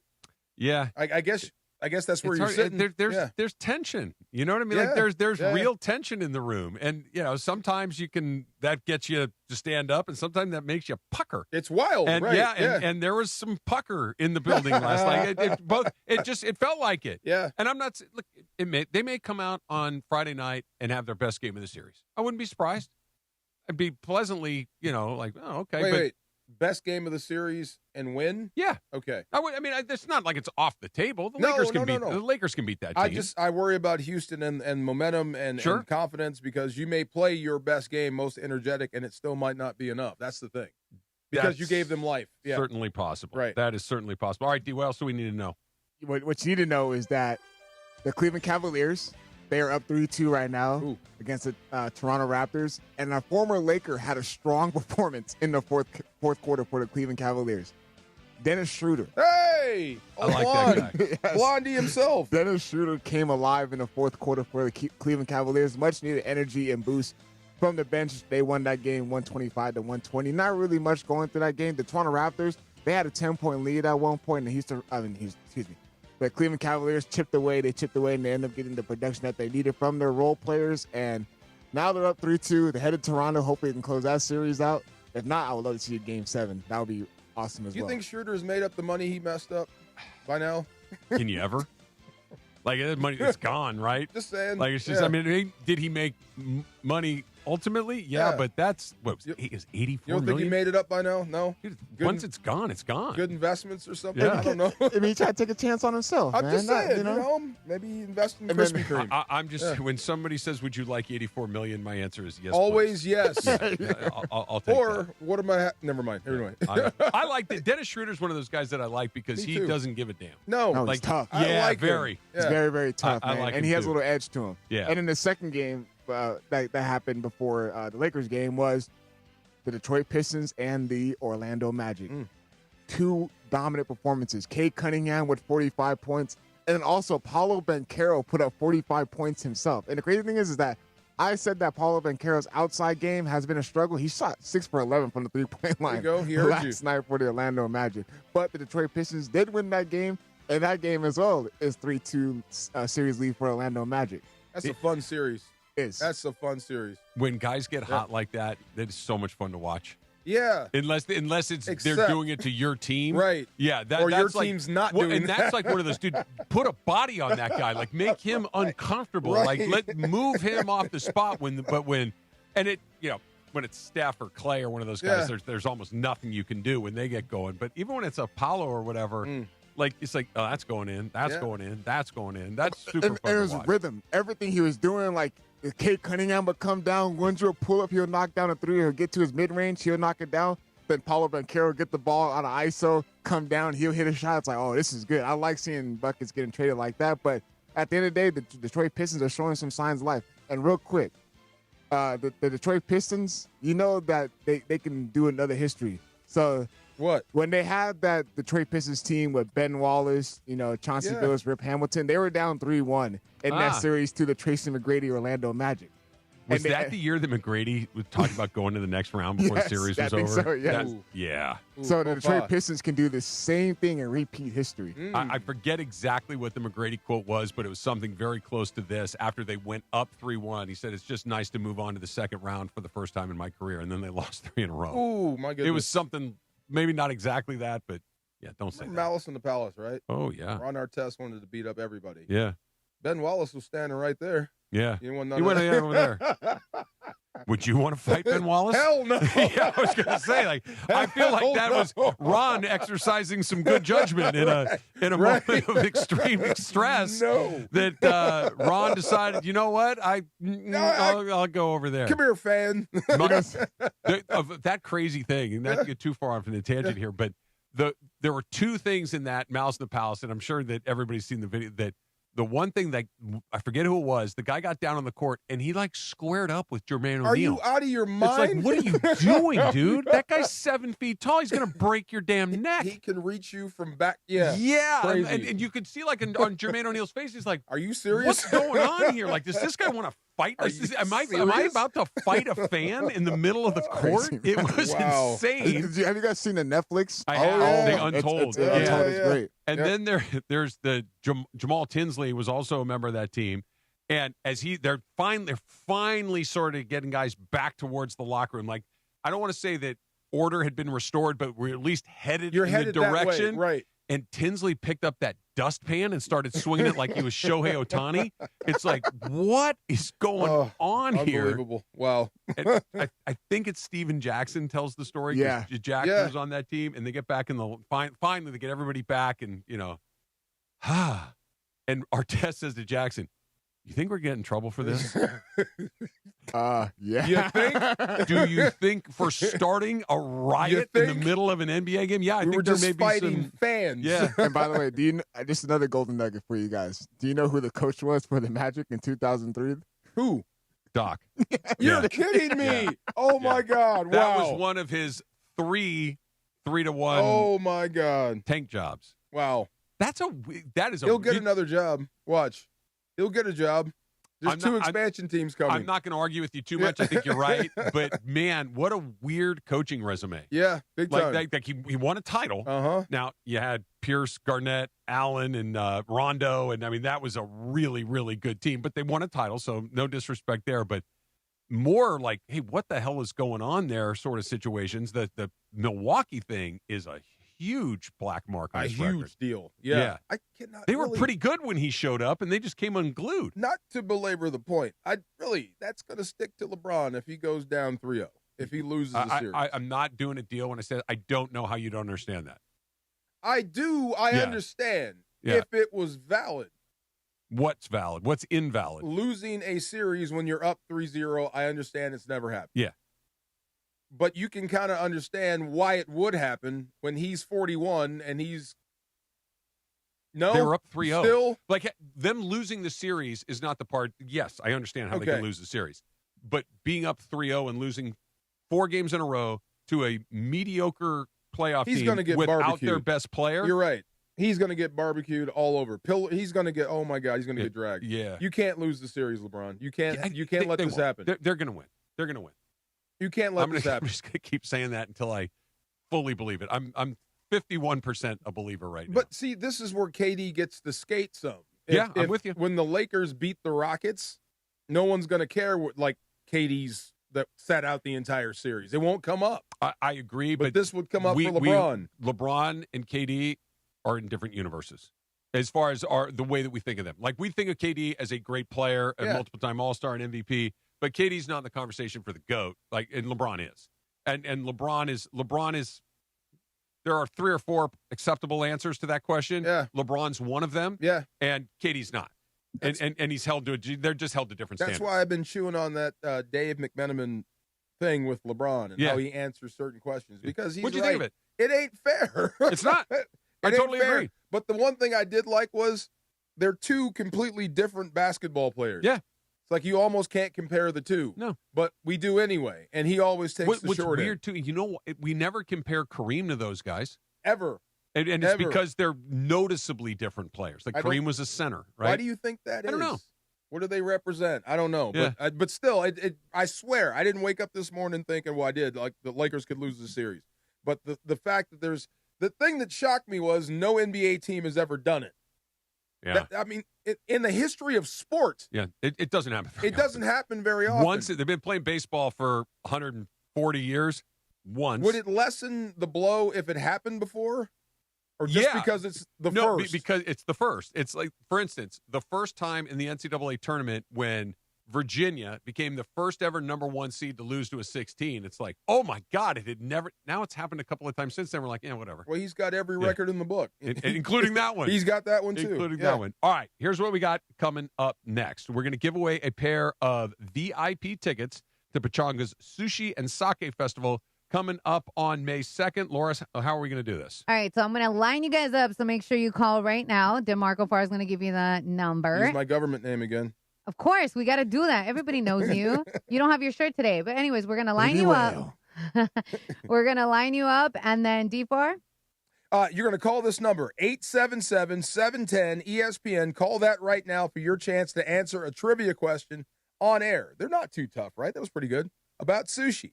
So all you got to do, answer one question and you win. Enjoy award-winning sake, sushi, and live entertainment. Get tickets right now at pechanga.com/entertain. Plus, we're going to do tip or no tip too, right? Yes, sir. But first, let's do the contest. DeMarco and Travis, afternoon show, ESPN LA. You never know what you're going to get when you wake up with Sedano and Cap.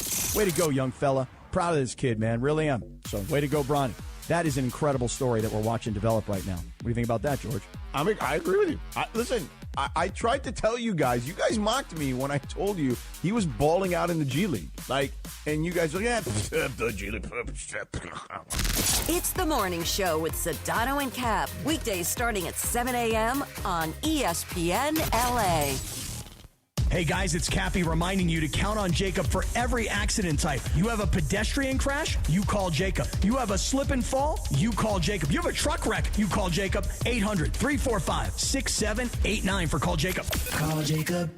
Hey Rams fans, it's your quarterback Matthew Stafford here. The Rams and United Way of Greater Los Angeles are excited to bring Walk United LA to SoFi Stadium this year on Saturday, May 9th. Join me and my family for the 5K walk run and help support our Los Angeles community. Registration is now open at walkunitedla.org, where you can sign up for Team Rams and learn more. Our team is only as strong as our city, and this walk is about uplifting all Angelinos in need. I can't wait to see y'all at the Rams house on May 9th. John Ireland here, and when it comes to vodka, I like a winner, and Blue Ice Vodka delivers. America's largest potato vodka. Double gold rated, just 64 calories an ounce, and made from Idaho potatoes. Clean, smooth, no additives. Blue Ice Vodka. Vodka with standards. Individuals and businesses with tax problems, listen carefully. Do you feel like you're losing control of your finances? If you owe over $10,000 in back taxes or have unfiled tax returns, we can help you take back control. The IRS is the largest and most aggressive collection agency in the world, and they can seize your bank accounts, garnish your paycheck, close your business, and file criminal charges. Take control of your tax problem now by calling the experts at U.S. Tax Shield and take advantage of the Fresh Start program and new laws that may allow us to negotiate a settlement for the lowest amount possible. Our team of tax attorneys and enrolled agents can stop collections and get you protected so you can take control of your financial future. U.S. Tax Shield offers a price protection guaranteed quote to get you protected today. U.S. Tax Shield is A+ rated with the Better Business Bureau, so call now. 800-687-5192. That's 800-687-5192. U.S. Tax Shield. 800-687-5192. Purple and gold playoff energy. It wasn't the ending the purple and gold wanted. Game 5 slips away at home. And the Lakers go down to the Rockets, forcing Game 6 Friday night in Houston. The Lake Shows still hold the edge. And now, another shot to finish the job. Lakers-Rockets Game 6 from Houston. Coverage begins tomorrow at 5 p.m. The Lakers postseason push happens right here on 710 ESPN and the ESPN LA app. It's DeMarco Farr and Travis Rogers. I know just enough to pretend that I know what I'm talking about. That, by the way, goes for almost everything except for drinking and baseball. Afternoons with DeMarco and Travis rolls on. Puppy power! I did not know you had that in you. Come on. I just love that show. Come on. Back to the guys. All right, you got a chance to win a couple of tickets to the Sushi and Sake Festival coming up at Pechanga on May 2nd. Where's Reese? Coming up on Sake. Saturday. No, I got it right. He only corrects me. Well, it's because you're You the only say one that says it sake. wrong. If you said it right, It's Reese. you got it. You got it right. Are we starting in Alhambra, Laura? We are with All Jerry. right, let's start with Jerry in Alhambra. Jerry, can you hear us all right? Yeah, I can hear you guys. All right, Jerry. All right, Jerry, we're going to test your sushi knowledge. Sushi rice isn't just plain rice. It's seasoned very specifically to give it that signature flavor. What is sushi rice traditionally seasoned with? Is it soy sauce and sugar? Is it lemon juice and salt? Nothing, it's not seasoned, or rice vinegar, sugar, and salt? I'm going to go with the third option, the vinegar one. That is... Actually, it's the fourth option, but I'll give it to him. He's right. Yeah, he's right. Right off the top. There you go. There you go. Nice. Jerry, Way to the end winner. it quick. Right out of the gate, DeMarco. Did Good you job, know that Jerry. or just guess? No, I know a little bit about sushi. There you go. Okay, feel good. See, you know sushi. You're going to enjoy this. This is going to be a blast. If you are a fan of sushi, if you're a fan of sake, you're going to love this festival. Pechanga really does it up nice for you. When that sushi rice is done correctly with the vinegar and everything, it's so Man, I feel bad for the rest of the callers. Yeah. Though. Sorry. Well, Jerry's on it. Way to go, Jerry. Jerry was on it. Get her done, get her done, get her done. That's sushi rice that's not right. It's like it's a little gummy and unseasoned. Like, yeah, it's all right. It's still sushi. It's still good. Yeah. But when they nail that part of it, Nothing better than all good over. sushi. I love sushi. Mhm. One of my friends, and I've mentioned this before, owns one.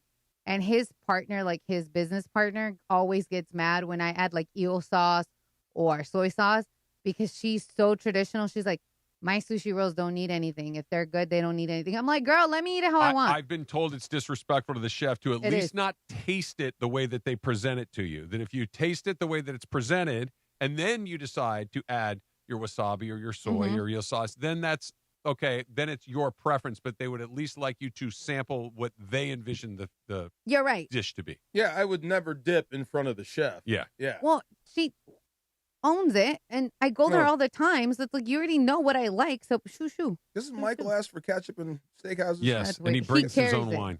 Okay. Which I by the way, coming around That's on that. kind of gangster. I like that. I'm coming around on that. Wait. Ketchup on steak? Yeah, he brings his own little little bottles of ketchup. And if you go to a steakhouse and it's a steak that needs sauce, I would just say tough it out because that's rude.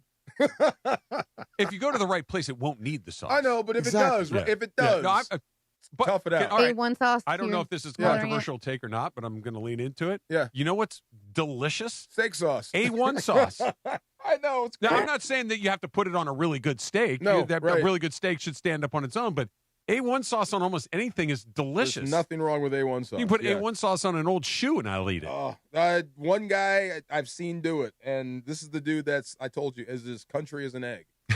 Tried to order nachos at Morton's. That's awesome. That guy. You're talking about being gangster. That's the guy incredible. When we got the bill, said, I didn't order no damn gratuity. That guy. Okay, so he ordered a steak and then asked for A1 sauce, and the chef came out. Yeah. It was embarrassing. He just wanted to know if you were serious. I'm still stuck on the I didn't order a gratuity. Yeah. That's amazing. I love it, but they called him the dump truck. Yeah. He was like 370 pounds, and he was like this genetic marvel. That's great. But he would just wear out after 3 plays. But yeah, he didn't know what gratuity was. Great guy. Now he does. But Did you inform him? We just let him roll. Just get out. We just let him go. We just let him roll and just let him learn. No. Our meals were free then. You're going to let him cook himself. Oh. Yeah. That's rough. Get out of this on your own. Yes. Okay, really quick before I start tip or no tip. I went to a restaurant. I'm not going to call it out, but it was like those upscale bougie Mexican restaurants, and I have friends that are like, let's try it, whatever. I was like, nah, man, I need some hot sauce. Like, bring me whatever you have. They brought me like a little tub, like this tiny of hot sauce. You know how much they charge me? They charge you for hot sauce? $6. Ooh, no. And I tell the girls, like, hey, I didn't order a side of salsa because it was literally this tiny. And she was like, oh, yeah, when you order hot sauce, that's. Yeah. Hell no. I told my friend, I'm never coming here again. What is the most upscale Mexican food restaurant? Javier's is upscale Mexican food. Yeah. Like, you got to wear. I mean, you can wear whatever. It's California. It's you can California. wear whatever you Oh, want. I mean, like, is there a suit and tie joint? No?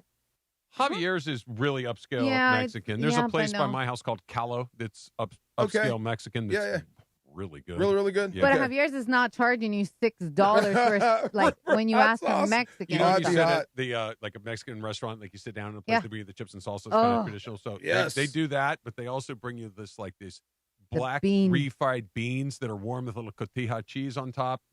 For the chips too? Yes. Oh. Those Now are you're next. talking. Okay, another one. See, because now my big back is going.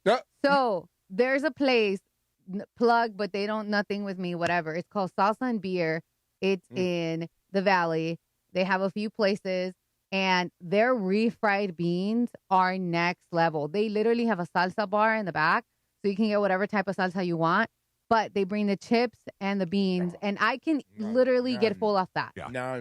It's so It's to good. the point where you can say, do not bring me another bowl of those beans. Please Like, don't. Just Okay. don't do it. 'Cause to Laura's point, I'll eat the All entire, day. I'm licking the bowl. right? Yes, last time Yeah. we went like a week ago. I ordered my food and we took my friend for the first time, and she goes, "Oh, I don't think it's gonna be a lot because the prices weren't expensive for the food." She gets her food and she was like, "Dude, this is all mine." After they brought us like a bunch of bowls of beans, I'm like, "Yeah." She goes, "Oh, this is." We literally had to go boxes, but I digress. All right, guys, let me get into a quick tip or no tip here. Bring it. So I've been wanting to bring this up, but we hadn't had tip or no tip. Cough it up already. I'm up. Russell Wilson is looking for a job. Yeah. And now he might be a backup. Ruskell.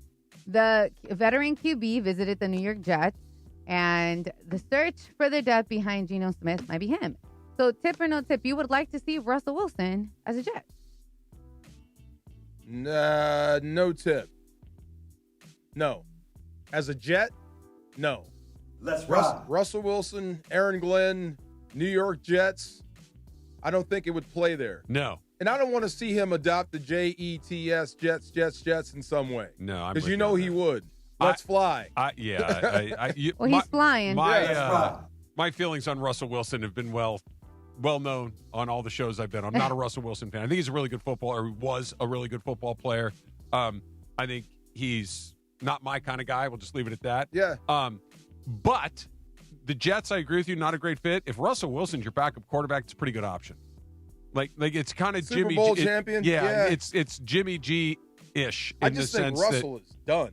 He might be. I think but, he's But just if done. you had to play 2 or 3 games with him, could you get? Yeah, maybe. Sure. Like, would you rather have? With all due respect, would you rather have Russell Wilson or Stetson Bennett? I mean, you can take over for Flacco. Flacco is a quarterback for hire. There you go. I'm a starter for hire. That could be Russell. That's good. Russell Wilson was also spotted At the Savannah Bananas. Yeah. Did you see how he looked? Sounds about right. Yeah, he looked kind of. Yeah. I don't think he's run past 40 yards in a while. Yeah. Well, he's always kind of a stouter guy. Right. But yeah. You know what happens when those stouter guys let it go a little bit? Yeah. I do. He was a really good baseball player. He looked pretty good in the. He played in the Rockies looked pretty good. organization for a while. I want to say he was he was a pro. I think not he got a a major hit. leaguer. Yeah, no, he's a baseball player. All right. So Madonna surprised fans with the late night pop up at a West Hollywood club, jumping into the DJ booth and performing unreleased music for her upcoming album. The crowd had no warning. She just showed up, turned up, and put up on a performance. So tip or no tip, you've experienced a random artist pop up. Tip. Who walked in? Dave Chappelle walked into a comedy show and just went up and he was practicing. He was working some stuff out. He took out a tape recorder, put it on a table in front of him, pushed record, leaned back, and just started talking. Yeah. And like 4 hours later, we just left. Yeah. Like he was just talking. Yeah. It happened one day. Yeah. That's cool. Yes. That's really. It's never happened to me. I've hered stories like that before, where just all of a sudden, like, a mega headliner walks out that you're not expecting. But no, I've never gotten to experience that. But the Madonna's been around for a million years. Like that would be amazing. Wait, is that Madonna? That's crazy. In college, we had this place called the Rock Candy, $5 pitchers, and it was grunge bands. Yeah. And every now and then it would be Nirvana. Really? Playing under a different name. Oh wow. And by the time you got to the payphone, that's how long ago it was. Yeah. Their set was over, so you might as well just enjoy it. Yeah. Wow. It happens every now and $5 then. pitchers. That was a good time, wasn't it? Come on now. When you ever get to a $5 place with pitchers. the, we had a place called McBurley's Yeah. at UCSB, which was just this. It was basically like a corral that had a bar. Like it wasn't anything more. It literally was a corral on a street corner, and they had monster beers that were about this size. I'm holding a Starbucks venti iced coffee cup in my hand, about this size. Yeah. This is 1991. $2. Not even close. How much? $1.50. A quarter. A quarter. There you go. You know. They had monster beer nights on Wednesdays. And they would sell out. And the corral, you'd be standing in there like this. Like you and I would be shoulder to shoulder. It was the spot. It was to be. That glorious. was where you went on Wednesdays. Yes. Maybe it was Tuesdays. Countdown was on Wednesday. Anyway, it's all a little every now and then. We used to go, and I don't think they're open anymore. I might be wrong. Someone can correct me, but we used to go to TGIF like Fridays and stuff for their specials, for their happy hour specials. We would knock down, like sometimes we would have a row of just like cups because the margaritas were so cheap or whatever. Yeah. And then if you go so much, you get to know the bartenders. So they're having a little bit more of a heavy pour and you just tip them a little nicer. Man, we would have a little chunk of cups there. It was when you're in school, you figure out where the spots are quick. Right. Quick. Right across the street, they had a place called Martha's or Queenie's. I think it was Queenie's. 12-egg omelet. Oh, my gosh. What? Come on, baby. Were you and your entire team in there? Absolutely. Yeah. So you go right from there I don't think I to could eat there. 12 That's eggs. how it go. I don't think I could eat 12 eggs. Yeah, you could. I could eat 4 easy. Yeah. I could probably get to 6 and be like a little, okay, that was a little aggressive. Beyond 6, I think I'm getting You got to sick. think Seattle, young. Are you eating is there bacon There's and cheese and all that stuff You in that can omelet? put it in there. Some sausage? Yeah. Sausage. I think it was called the Monster. It had everything in it. Oh. We usually got the ham and cheese. Some 12 hash eggs. browns on the side? That's all I could eat was the eggs. But it was you great. eat 12 eggs? Biscuits. Oh, hell no. Yeah. No, that sounds That's a wild. lot. That's a Imagine your ton. stomach, how it's going to be. Ooh. 3 eggs is the perfect amount of eggs. Yeah. Yeah. I agree. That's why when they That's have a lot the of eggs. So if you 3 got egg- 4 guys, you're good. Oh, yeah, if There you're you go. splitting That's it what up. I mean, thought yeah. you sat down and No, ate a no, 12-egg omelet. we would go Oh, over. Get the, Yeah. Right. Oh, I thought you were No, like hoovering no, a dozen no, eggs. I'm sorry. No. Yeah. No, I was like, no, damn, no. Far. We would go and eat. Okay, Yes, there now, we go. Now I'm with you. Now, bring me. I'll eat a little corner of that you thing. thought, No wonder no. the football players are Yeah. big I boys. thought, like, I'll take one, and Hell I'll take no. one, and No, I'll take no, one. no, I no. saw some guys at UCLA today. By the way, like some huge guys, but really fit. Like not a lot of unmade beds out there. I wish I could have gone. I want to see where they're getting their athletes. You would have. I don't think you would be at the show. You would have loved it. Well, the knock, this is way back when. The knock was UCLA. If they're going to be good again, you got to stop recruiting Orange County. Probably. Unless you're getting quarterbacks. Right, unless you're getting quarterbacks. You got to go someplace else for your linemen. But you said the linemen look big. They did. Yeah, No, they had big guys. Okay. But no, like I said, no unmade beds. Like pretty fit guys. Pretty fit Strong, guys. big, Okay. but not like, oh, dude, that kid needs to chill out. Well, you gave me the pass, so we'll go out there again. I can't wait. We're And going to do it the for spring sure. game is Saturday, right? Saturday, Okay. expecting 20+ thousand at the Rose Bowl, which for UCLA spring. And Coach Chesney told me, he said, hopefully we get more than that. But let's go Bruin Bowl. That's what Yep. they expect along the way. All right, we got a little. Speaking of the football guys that are in college, that'll be pros soon. A little draft grades, DeMarco. You We're ready? have some fun with this. We'll go around the league a little bit and talk about our favorite teams. It's coming up next. It's DeMarco Farr. It is Travis Rogers. It's DeMarco and Trav afternoon show, and the Samboni is on the horizon as well. It's all coming up. ESPN LA. 710 ESPN, your home for the 17-time world champion Lakers. KSPN Los Angeles, a good karma brands radio station. Mason and Ireland, the OGs of LA sports talk. Mace, is when you're not here, Johnny I and I talk a lot more. Oh, really? We used to meet in a bar, but now that Chris doesn't drink anymore, we just talk on the phone. Okay, so what are the phone He conversations woke me up about? from a nap. They're at mostly one about point. you. They're about me? Yeah. Like in what respect? In how you drive us crazy. I'm driving everybody crazy now? No, Now you're in my because I head. do. I know. We're I 2 do, minutes but I into do the you. show. You're in my head. Mason and Ireland, weekdays at noon on 710 ESPN, the ESPN LA app, and on YouTube. All right, guys, it's Cappy, and I want to talk to you about Beach Life Festival because I've been talking about this festival for years. It is my absolute favorite music festival. It's coming to Redondo Beach between May 1st and the 3rd, so lock in on the weekend because we're going to be there all weekend long. Friday night, Duran Duran and the Chainsmokers. Saturday night, The Offspring and Slightly Stupid. Don't forget about Ben Harper and Joan Jett. And then on Sunday, I can't wait. James Taylor, Sheryl Crow. Place is going to go crazy. You got to get your tickets now. They're going fast, especially those VIP tickets. BeachLifeFestival.com and lock in on Sunday night because we're going to party for James Taylor and Sheryl Crow. Hey, it's Mason. Mother's Day is coming up. I got the best mom in the world. You know Donna. She's 80. She works 5 days a week at John Glenn Middle School in Palm Desert. She's active. She's on top of it. And Mother's Day matters. You got to get it right. Easiest way, and I do this with my mom every year, I send her bouquets. That's short for bouquets. I'm sending mom flowers from the Bouquets Company, and I got you 25% off right now so you can send some too. Bouquets aren't just any flowers. They're cut fresh. They're bigger, brighter blooms that last way longer. Send a happy bouquet, a vibrant bouquet, or step it up with a monthly subscription to keep the happiness coming month after month. Bouquets is the way to go. Took me 2 minutes. Pick the bouquet, set the delivery date, done. And with 25% off, grab some for your wife, your aunt, your grandma too. Mother's Day is May the 10th. Go to Bouquets.com. That's BOUQS.com. Use promo code ESPN for 25% off. Again, that's Bouquets.com, promo code ESPN. Hey, Laker fans. 2026 is your time to believe in yourself and succeed when you suit up with National University to pursue a career-focused degree. Take your best shot with NU's Believe and Succeed Scholarship and score up to $6,000 annually toward an industry-current bachelor's or master's degree. 4 or 8 week courses, flexible online options, plus free tutoring, career counseling, and more. Apply by July 31st at nu.edu. Terms and conditions apply. Hi, this is Jervis of your LA Rams. You're listening to the Rams Super Bowl champion, DeMarco Farr, and Travis Rogers, LA's mega sports station, 710 ESPN.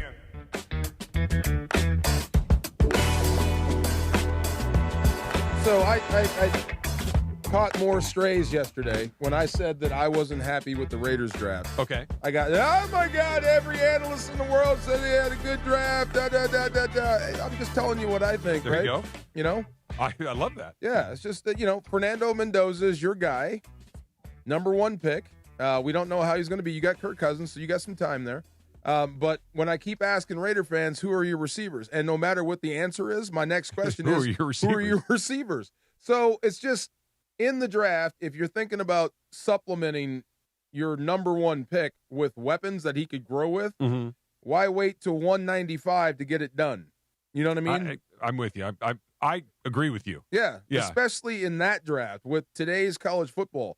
I think the best thing about that draft was actually the receiver position. I was going to say, are receivers more ready to step directly into the NFL than they were 20 years ago? I think so, because I think the games are so close in style now. Yeah. You know? I know offensive linemen have kind of gone the other direction because they're playing 7-on-7 the whole time. And they're not because the edge, the D-line, that will never change. Yeah. So that takes a while to get acclimated. But receivers, get out there and run routes. If you're fast, you can catch, you can play right away. Yeah. Look at Puka. So that's the only thing about the Raiders. But I do like, is it Kieran Crawford? I think he's going to be a good edge rusher. I like Jermon McCoy. So I don't hate what they did. I think you waited too long in this draft. You could have picked up some receivers, but there's time. Kirk Cousins is going to be the sacrificial lamb. When do you think it would be a reasonable expectation for them to be a playoff contender? 2 years? Like they got their quarterback. I'll do the Carson Palmer model. 2 seasons. 2 seasons. You let the veteran take over for a year, get the kid ready, and if he could hold it in year 1 or year 2 as the starter, then you're off and running. Okay. If you got problems, he's in and out, he gets hurt, you go back Not to the drawing an easy board. division either. When you look at the Broncos are doing, Broncos are going to be tough.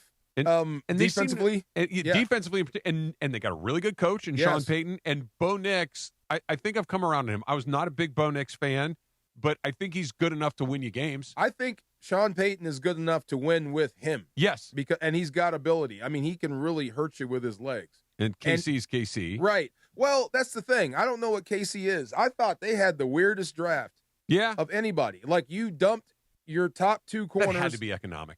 It had to be. It was. You're saving money, but it makes no sense. You're spinning your wheels. But, I mean, look, it's Andy Reid. Unless they think they can just say, look, we got Mahomes, we got Reed, we're gonna score a bunch of points. Let's go do that. Well, and Mahomes will be back, but he's coming off an ACL, and part of his game is mobility. We'll see what happens. And they got Kelsey, too. What about the Chargers? Kelsey doesn't scare me at all anymore. What did you think of what the Chargers did? That's the thing I'm curious about.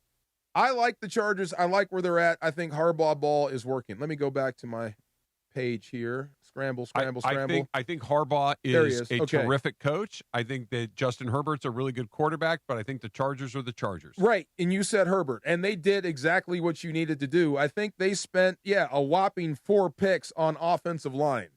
Smart. That's what you need to do for Herbert. Maybe not who they picked, but picking the O-line, I think, was super smart for them. So, look, as long as you've got Herbert and you can protect him, you've got everything else. I can't. I wish I could put my finger on it. I like this. Brennan Thompson, it's the receiver. Now, this is the guy that's going to kind of replace Keenan Allen's production. It's a 4th rounder, but I like this kid coming out. He's dangerous. He's a good slot receiver. They could bring in prime Jerry Rice, and I still wouldn't believe it with the Chargers. Really? Like, at some point, they are. I guess, but at some point, it's been 30 years. I gave them an okay grade. Yeah. I thought they were okay, but I thought they were good with the way they went. You need to protect your quarterback, and they did that. Let's bring in DeAndre. What did you I think Dallas knocked it out of the park defensively. I did. Dallas got better. Their offense is high-powered. They needed to improve their defense to win the East. What did you think of the Eagles draft? I thought the Eagles draft has been really, really – I thought it was really, really good. They got Mekhi Lemon. With that situation, they're most likely going to ship off of A.J. Brown come June 1st. Hopefully the Eagles get a good, acquisitions headed from New England as far as the A.J. Brown trade. We don't know the details into that. But as far as what they did, Mekhi Lemon, he can fit easily into the slot. They got 3 other guys in Hollywood Brown. They got Dontavion Wicks, and then they still got Devontae Smith. And then as far as the tight end that they drafted with Eli Storrs, I like him. He's got good speed. He can catch the ball. He's going to be a problem over the middle. And then just looking at, I was telling you, they got a 6'9" offensive lineman. Don't know how that's going to, the big dude. Yeah. Don't know how that's going to pan out. But just in regards to what they were able to acquire, they got another safety. That's what we needed because Reed Blankenship ended up getting a contract with the Houston Texans. So the Eagles did what they needed to do as far as the pieces that they needed. The big kid is not Markel Bell, is it? It is, yes. That the is Miami him. guy. That's the guy they're going to ask to replace Lane Johnson. That is what they're looking forward to, that's big shoes to fill. I was going to say, Lane Johnson's a perennial Pro Bowler. That's a big leap. Yeah. That might be steak sauce. Yeah. Yeah, that's steak sauce right there. Yeah. You know what I'm saying? Yeah. What happens to the Commanders in that division? Like, do they come back to where they were 2 years ago with Daniels if he comes back, or was that just lightning in a bottle for one season and they're goofy all over again? Dan Quinn earlier, keep going, caught lightning in a bottle. Who did he get in the first? Got Sonny Styles. Sonny Styles, the guy that I wanted. I think Sonny Styles is modern NFL. He's positionless. He's a guy you can move everywhere. He's a Derek Brooks reborn. Okay. He never leaves the field. Here's the thing. If you draft a slot receiver, right, let's say you throw him the football how many times a game? 5. 5 times a game. Versus a guy that's on the field every snap stopping them. Which one's more important to you? I'm with you. Which one contributes to winning more? I'm with you. I hear you, but the Eagles' formula has always been we're going to run the ball, and then offensive line was a big issue as far as health. So we're looking to get Saquon Barkley back into a rhythm. Yep. We still got Tank Bigsby. Like, Eagles still got a really good core, man. They did. And give the Commanders credit. They didn't have a ton of picks. I think they only had 4 in the top 200. But they came away. I like Carnell Tate. Who else did they get? Sonny Styles is a guy we really love. And there was one. Joshua Joseph. He's a 5th rounder. This is a guy you'll be talking about on teams as well as on defense. I thought they did. I don't know if it's going to be enough to win the East because of Dallas and Philadelphia, but I think Washington is an improved football team after the draft. So the Commanders were a weird team last year because they had Bobby Wagner and they went out and got Deebo Samuel. Like, they were a very, very old team. They had Marshawn Lattimore too. Like, the pieces that they were trying to put around that Commanders team, they were trying to go all in last year. Yeah. Injuries took a toll on them. So as far as how their roster is going to be built, don't know about that. I'm not going to lie to you. The New York Giants is a team that's scaring me in that. Ooh, yes. Because, I mean, they're looking to ship off of Kayvon Thibodeau, but if they don't, then that's another guy they have to worry about. Why did they pass on Arvell Reese, though? They still have I'm sorry. I mean, the Titans. Why did the Titans pass on Arvell Reese? That didn't make sense. I'm not too sure, but what the Giants are doing, they're building the right team around John Harbaugh give you the O's? That too. You got a Hall of Fame coach like him. Yeah. That gives me little worries as well. That division could go from a 1-team division to more than one. You know, if maybe even 3. If Dart takes a leap, that East could change in a hurry. Yeah, he's got to chill out a little bit. You know what? As long as you're not getting arrested, do you, man? No, I'm not talking about. I'm talking about getting killed on the field. Oh, he's nuts. Yeah. Yeah. You were talking about John Wolford. Concussions. Yeah. He kept diving head first. That's what I'm saying. Like, no, Dart needs to learn the art of I'm stepping out of bounds or I'm sliding like I'm, Shohei Ohtani. Get on the ground, dude. You're too important. The guy plays like his hair is on fire, and at some point, can he play like that from the hospital? You know what? Look, Baker Mayfield almost did it. He really did. I mean, sometimes that's how these guys play. That's how he plays. But you could take that away with play calling, but you're going to have to run the ball effectively. And I don't know if they can run without Scatterboy just yet. Yeah, we'll see. But I'm reluctant to have my quarterback who likes to take hits. Malachi Fields, that's the guy they got in the 3rd round. I like him too. Let's see. They've made one more. Colton Hood on day 2. Very smart pick. New York is building. Look out, DeAndre. Look out, DeAndre. Not only for that, but for this. Top athletes, big moments in one night. The OC Sports Awards coming up June 18th at Angel Stadium. You can celebrate greatness and be part of one of Orange County's premier sports nights. Get your tickets right now at the OCSportsAwards.org. And I hear that the host of that is incredibly dashing and handsome. Who is it? That's what I have heard. Really? Yes. Make sure he works out. Feeling good. I saw some pictures of myself today. I didn't hate it. There you go. Other than my extreme baldness, I'm like, what extreme? Right. But you're all right. Nah, you're good. No, you're look at the profile. That's not good. You're still good. No, like the straight on, I can hang. Yes, but this it gets. I didn't even notice. In a hurry. I didn't even notice. The Sam Bodie is joining us right now. Sam Batesh, how are you, Sam? Well, I'm doing great. And Travis, I got to tell you, if you're ever not feeling great about your physique, what you should do is you should get a real life fat head, full body, and just put it in every room that you're in from a couple of years ago, right? You mean that one right there? Yeah, that's a little different. I mean, that's different. To have something in a room of a version of yourself that it's you know motivating. you're so much more proud of now. Yes, indeed. I mean, you're always you're always better than that guy. We need to get a new one of those. Okay, this fine. one is the You're dude. right. Yeah. That's the dude. That's what I'm talking about. That's the narc. No, what I'm telling you is this guy doesn't necessarily get asked to host the OC Sports Awards. This guy does. Yes, there you go. That will get me off my fat butt tomorrow morning to go for another walk. And I'm jealous, by the way. For sure. I keep watching the video of you on the Zamboni, and I'm jealous. I'm going to tell you something. I was very reluctant. Social media is one of those things where you're telling yourself, I want to celebrate this for myself. I want to put it out there in the world. And then now I've learned to think about, but what really are other people going to think of this? And when that went out, I thought, this is not great for one person. I put it out of my mind. I put it out of my mind until I saw you on it. It's the wrong flex. We got to really write. We got to write this wrong. You should have just blocked DeMarco for a week or two. that was one way to go.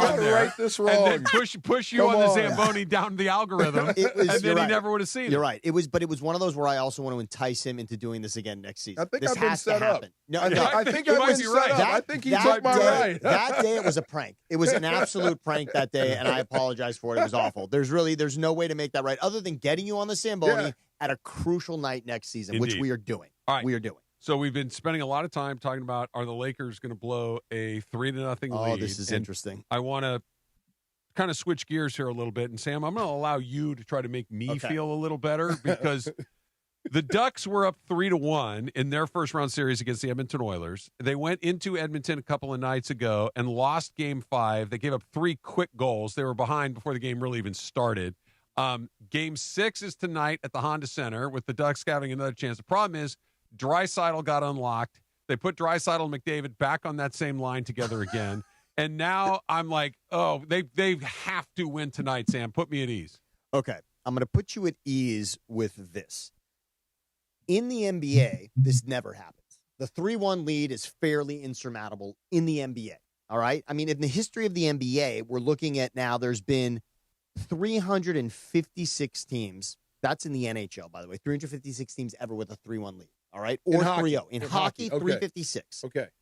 32 times a team has come back from 3-1. So it doesn't 1 in 10. Doesn't sound that great, right? It's not, the problem is in the NBA, there's been 298 teams that have ever taken a 3-1 or a 3-0 lead, and only 13 have come back. So that's why we just don't see it in the NBA. In the NHL, this happens. So I'm really walking you down the other path. Really, this is the problem, Travis. I'm trying to make you feel better, but the reality is this. So far, it's not. I don't feel great about it for this reason. 2 years ago in the Stanley Cup final, these same Oilers constructed very much the same way at their core. Yeah. Were down 0-3 to the Panthers. They won 3 in a row to rattle off and force a Game 7. They did lose that Game 7, but they forced it. Then they came back the next year in the playoffs. They started 0-2 to the Kings and rattled off 4 in a row and then went back to the Stanley Cup final. Yep. What I like for the Ducks is this. I certainly like that they're at home in this game. I also like, here's the math you can't do in hockey, DeMarco. You can never look at a series and go, oh, well, then it goes back home and you're going to win that. And then, no. These teams lose on the road all the time. Yeah. I'm going to say this much. The Ducks legitimately have 2 chances to win this series. They absolutely can win in Edmonton. They've already proven that. And what is the Achilles heel of the Oilers continues to haunt them. Goaltending in this series. Already made a change and then changed back again. They made a change. Ingram looked good. We talked about how well Ingram played in Game 1. But then he was pulled after they let up 7 goals. One of them was an empty netter, but 6 goals to the Ducks. That's a lot in a playoff game. They took him out. And then they brought Jari in. Mm-hmm. He played fine, but they lost 4-3 in overtime to that game. The Oilers did. And then they brought Ingram, did play very well. He did. Very well in Game 5. That was a game Dostal got the shots. hook in that game. In the first period, the Ducks goalie gets pulled from that game. So that was really interesting to see. But I would say the goaltending is now going to settle over the course of these next few games. The thing to worry about is what you just said. Draisaitl and McDavid. These are the two. They're arguably 2 of the best players in the whole league, DeMarco. Mm-hmm. If you look at the history of the game, points per game in the playoffs, in the history of the game, if you look at the top 5 points per game in the playoffs of all time, 2 of them are now playing on the same line for Edmonton. Here's in the what series. I don't get. 2 of the top 5 So ever. this is the move that the Oilers make to put those 2 guys on the line together. They've done it like 3 years in a row, but why not do it all the time? It's really fascinating. First of all, I want to tell the team in the back, the social team, play just while we talk about this. The goal that McDavid had to Draisaitl, the 4th goal the Oilers scored in the other game. You should look at this too, DeMarco. All right. You don't often see this in hockey. It's called a no-look pass. Yeah. Patrick Mahomes obviously made it Matthew Stafford's excellent at this. There you go. In hockey, you don't see a ton of this. Guys truly looking at the goalie one way, What am I looking passing up off to a teammate. Don't even look at it. They're going to play it right now on our feed. On our YouTube feed, you're going to see it right now. All right. This is on a power play. McDavid passing to Draisaitl. McDavid is looking square. I think Husso was in the game at this point. He's looking square at the Ducks goalie in the face and just casually flicks it over to Draisaitl to one-time it into the net. It's so unique for these two guys. The reason you want them on separate lines, Travis, is because in the playoffs, what you want is depth. Yeah. You want multiple lines that can score goals. And with McDavid clicking the right way on his top line and Draisaitl on the second line, you now have two lines, and then you can put them together on the power play. Yeah. So you can have this elite power play opportunity and have two scoring lines. It just seems every time they're together, they never lose. To me, instead of waiting for the house to be on fire, let's just make sure it doesn't start to begin with. Well, there's one way to do that. You go up 3-0 on your opponent in the first period, which they did largely because they were together. The real thing and the reason the Ducks are likely, right? I mean, it is nasty. Am I right, DeMarco? I mean, that's the best player in the world. That's the best player since Wayne Gretzky, realistically. I mean, you can look at the numbers for Lemieux. You can look at the numbers. McDavid is arguably the guy. He's going to need to play a lot to catch Gretzky, but that's the one guy that could be in the conversation. It's McDavid, and he is that guy for that reason on that goal. Here's what we have in the Ducks' back pocket. I don't think McDavid's right. I don't think he's healthy. His ankle is a little wonky. I don't think he's all the way healthy. Yeah. I don't. And could he muster it up for another game? Of course he could. The Ducks, we've already talked about this, have a negative point differential over the course of the season. It's wild. And they fall behind in every game, too. But they are good at coming back. Yep. They are in every game. They have scoring across the line, and I think this is going to be the key player for the Ducks the rest of the season, the rest of the series. John Carlson on defense is the guy they got. They traded at the trade deadline. Alex Ovechkin nearly shed tears when they traded for John Carlson. Ovechkin came in maybe a year.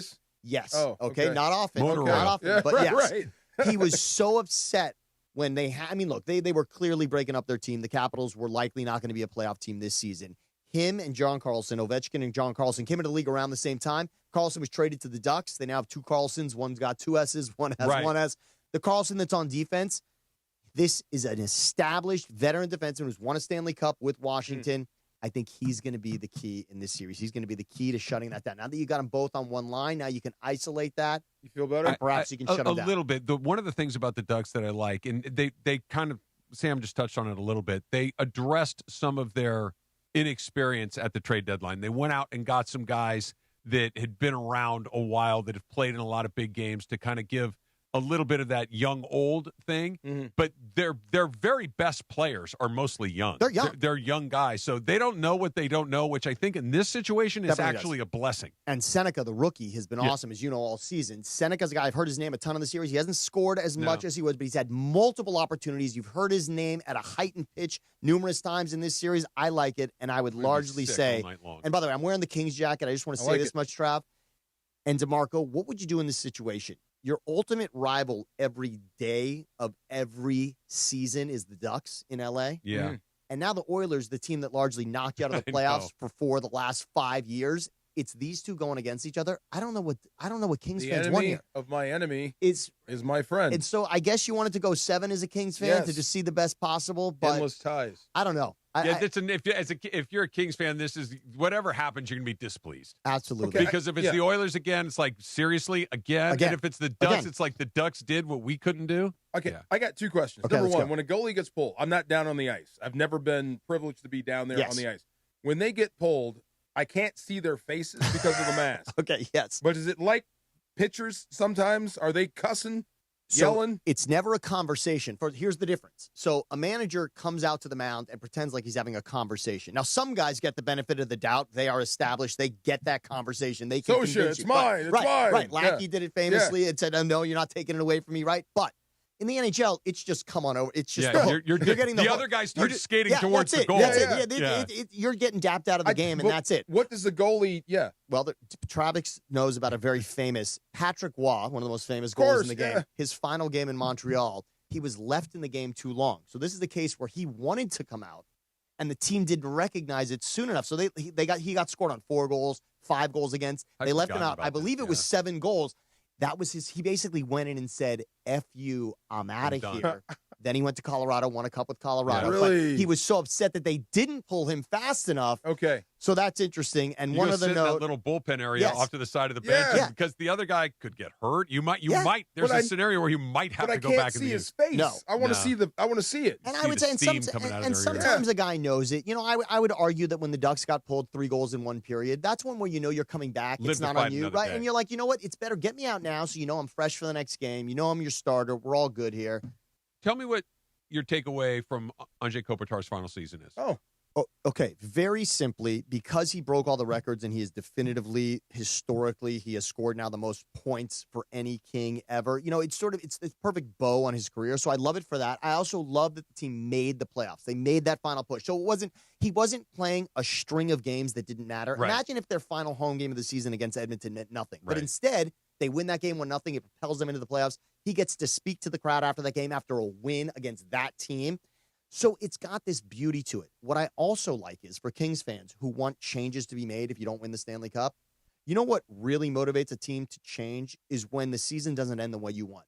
You cannot convince yourself you're on the same level as an opponent if you get swept. No Right. matter what, right? No matter Right. how well the Mhm. 4 games go. So you can now say there's a clear gap between Colorado and the Kings. And the Kings know that's where they want to be. So they get the best of both worlds. Kopitar gets the nice, we made the playoffs. Yeah. We also got swept. Yeah. So now the team gets to move on from him and say, we need significant changes, and that will happen. And that's what's really interesting. So I like it. Did you anything that you took away? I mean, Kopitar obviously is definitively He's the this best person King forever. ever. I thought I don't like the fact that he got swept out of the playoffs in the first round, but the way that the Colorado players interacted with him afterwards, and that's a very hockey thing where they shake hands and they go down the lines and all of those things. But it's always interesting to see when it's a great player like Kopitar, first ballot Hall of Famer, who you can tell when it's more than just, hey, good game, good game, good game. They stop and they take a second. You see, they make the eye contact. And I enjoyed that. I like the fact that he was in the middle of the ice and the Kings fans got to give him an ovation, that his teammates got to do the sticks on the ice and kind of do that. It's the correct way to send off the most prestigious player in your organization. And he chose to speak after that loss. Yeah. He chose to come back out after the coaches and the players largely took the bench after for the media. He said, I want to come out. He did 12 minutes on his own with his kids sitting next to him. So he kind of had that moment. Yeah. And what you know in the handshake line, you'd love the handshake line, DeMarco. You'd still be there talking to guys. But you know that the guys respected. They kind of grab your elbow when you're going to shake. Yeah. It's like, no, stay here with me not for a leaving second. yet. It's not the quick shake and go. It's like, no, we've got something to discuss here. And you could tell McKinnon and Brent Burns, who he spent years with battling with the Sharks, you could tell they had a real moment. There's a great video going around on socials of he was mic'd up for that handshake the whole way through. It's a good one. There's something about that sport in particular where those guys literally fight tooth and nail. And it's so, and then there's an incredible amount of camaraderie between the players when the series ends. Like they will try to murder each other during the series, but the second it's over, very rarely do hard feelings linger from the end of that game. It's kind of unique to hockey. Who was in that? way. Was it Forsberg? I can't believe I shook that guy's hand. Claude Lemieux. No, it's Claude. That's exactly what it is. So so it was who said it? I can't remember. It was on the Red Wings. It wouldn't have been Forsberg. I can't remember who said it on the Red Wings. I'm going to go find out it. But it was it was Drury's teammate, or not Drury, sorry, Draper's teammate. Yeah, He's the one who got his and Got he, his I face can't believe smashed in. I can't believe, and I think it was Yzerman. Really, it might have been Yzerman, the captain, who just said, "I can't believe I shook his hand for that." So it's great. I'm hoping for a great game tonight. These playoffs have been amazing. I actually wore orange shoes in here for you today, Travis. All right, thank you. Look, Thank you. So those for the are Ducks Ducks a little bit. colors. I mean, it's He's really trying. Those are truly, Ducks my dad's colors. from Philly. It's really the Flyers. I'm that seeing they won Ducks, last night, Sam. but I'm seeing there's Ducks. Ducks here in it a little bit. I'm seeing, I gotta those say, are screaming Ryan Getzlaff to me. I think with Quenneville, this is safe. I don't expect Quenneville to be one to go down on a 3-1 lead, losing it. I really don't. It gives that Quenneville's been around as long as he has, that he knows how to counterpunch and all of those things is good, but I will be nauseous starting at around 7 o'clock till whenever that game ends, and then I'll either be elated or deeply, deeply terrified for Game 7 on what's that would be Saturday. And what do you both think before I get out of here? Dino Cicerelli. Yes, it was Dino. Yeah. Yes, That's the okay, one. I nice. can't believe I shook that guy's Thank you, hand. Reese. I was going to say my question was going to Yeah. be, first of all, what do we think of Reese without the playoff beard? He was he was kind of rattled that he had to lose it. Fine. He was rattled. He was rattled by it. And I got to say, I was rattled with it. and he was certainly rattled without it. I like it. I think he looks great. He's good. Yeah, he's good. Yeah. Always good to talk Yes, hockey sir. with the Zamboni. Thank you both. Good Can't job, wait for tonight. Good job. You Zamboni Steeler. We got a little straight up coming up next, DeMarco, and we're going to talk about our guy Dalton Rushing in that because I'm very excited. You can always use a little more Laker talk in your life, right? So why not join DeAndre Hawkins, Young D, on Lakers Ball Talk knowers. Daily every weekday morning at 11 a.m., where all the ball knowers go, on the ESPN LA YouTube channel. You'll get an in-depth breakdown of what the Lakers are doing well and what they need to work on to finish off the Rockets. That is 11 a.m. on the ESPN LA YouTube channel, your home of Lakers basketball, ESPN LA. Mornings in LA start with Sedano and Cap. George, how do you like the fact that Chris just gives you, just hand delivers, silver platters this thing, like that you're running this whole operation? How does that feel? Does it feel pretty good? I mean, it feels okay, Captain. Weekdays starting at 7 a.m. on ESPN LA. Think so. I got to be I honest. think so. I'm sure it does. And now for me, I mean, I didn't realize I was elevated to that level, though. The black hand, the black for hand me, moves it's fantastic. in secret. You know what I mean? So No, but I like now it it's no because- longer a secret, so I don't even know if we should be calling me the black hand. No, It's you like a are the dark- black hand. just the hand.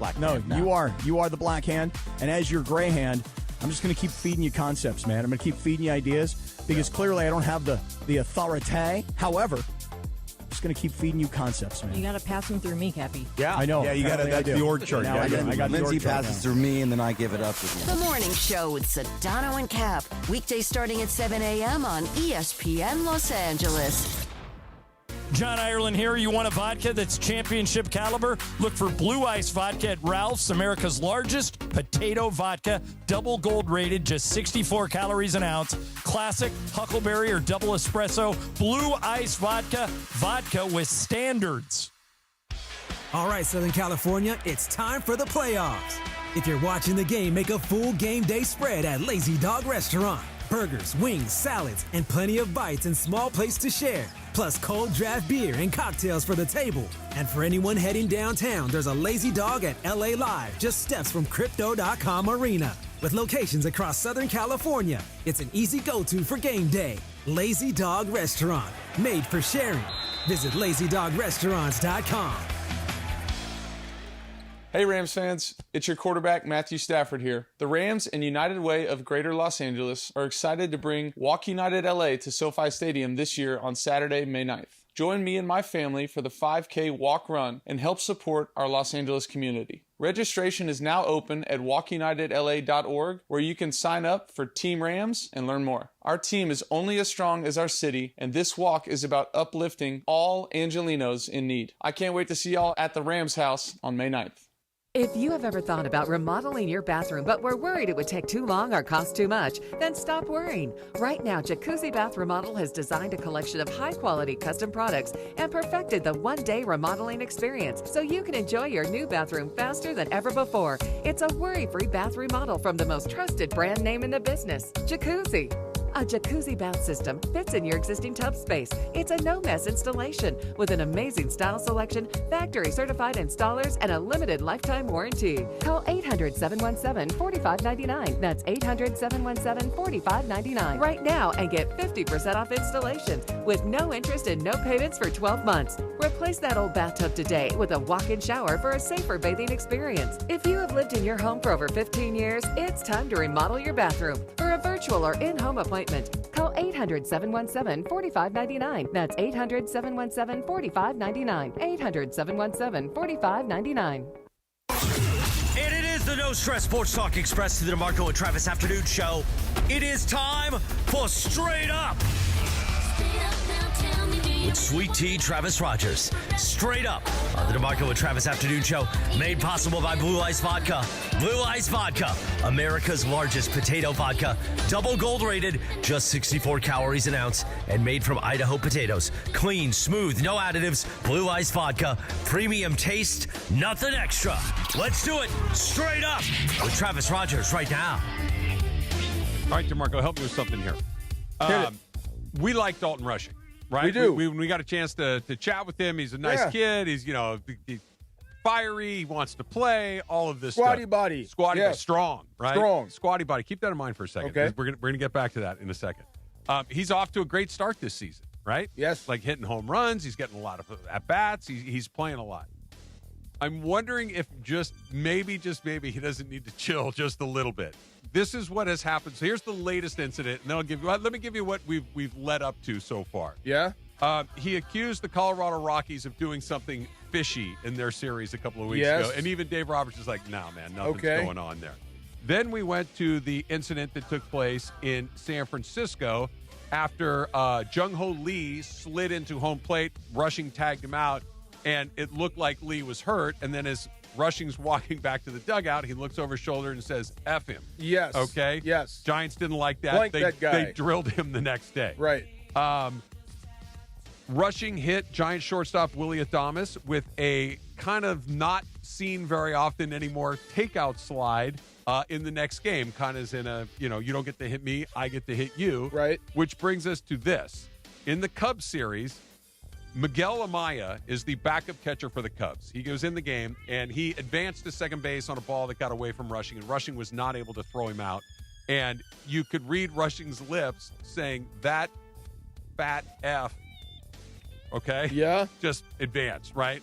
Wow. Right? Okay. And Nico Horner, who's up to bat for the Cubs, kind of looks at him like, because he didn't just mutter it under his breath. He said it. Like the Cub player was like, "Ooh, what?"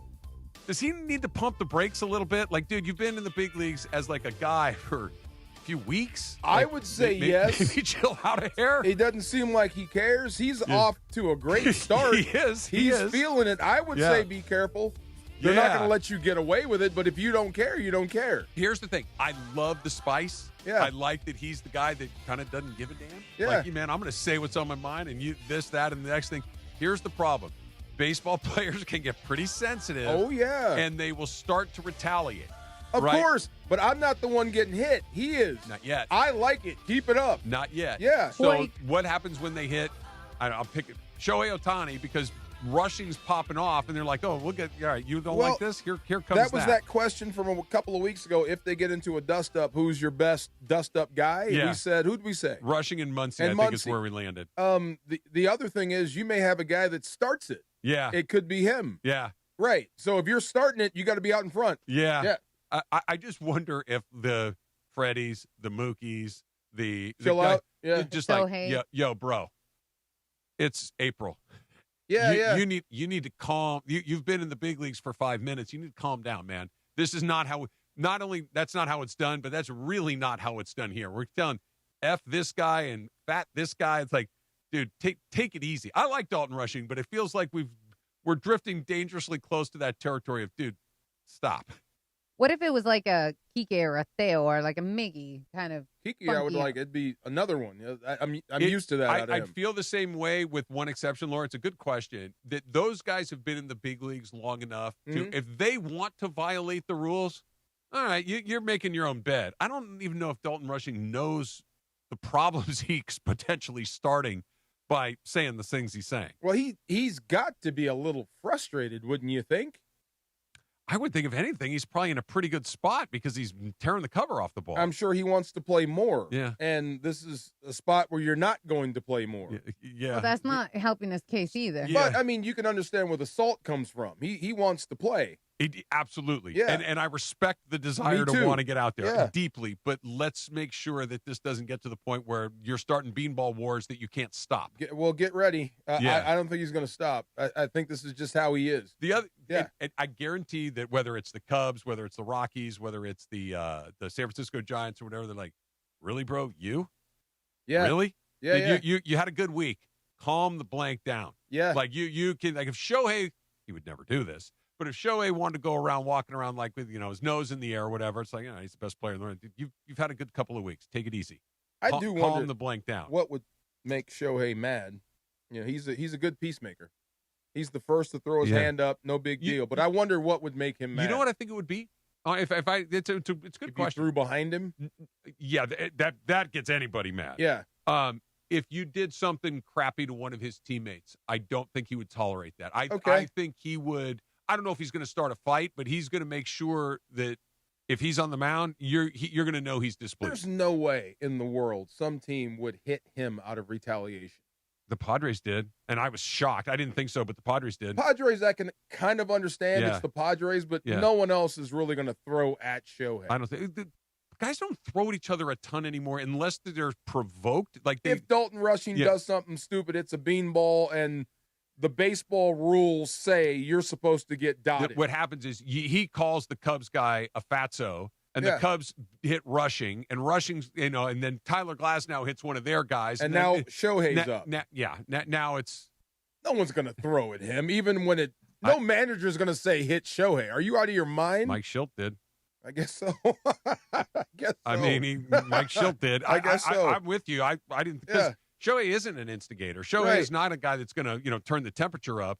But the Dodgers hit their best guy, so it's like, look, if you're hitting my best guy, I got to hit yours. I have to hit yours. Wow. Yeah. That would be an assignment I wouldn't want. Yeah. No, me neither. I think I would throw behind him. Chill out, Dalton. Yeah. Just, I love you. Me too. I like the spice, but let's make sure that this doesn't get away from you. And let's just make sure you know what you're potentially doing. As long as it doesn't affect him at the plate.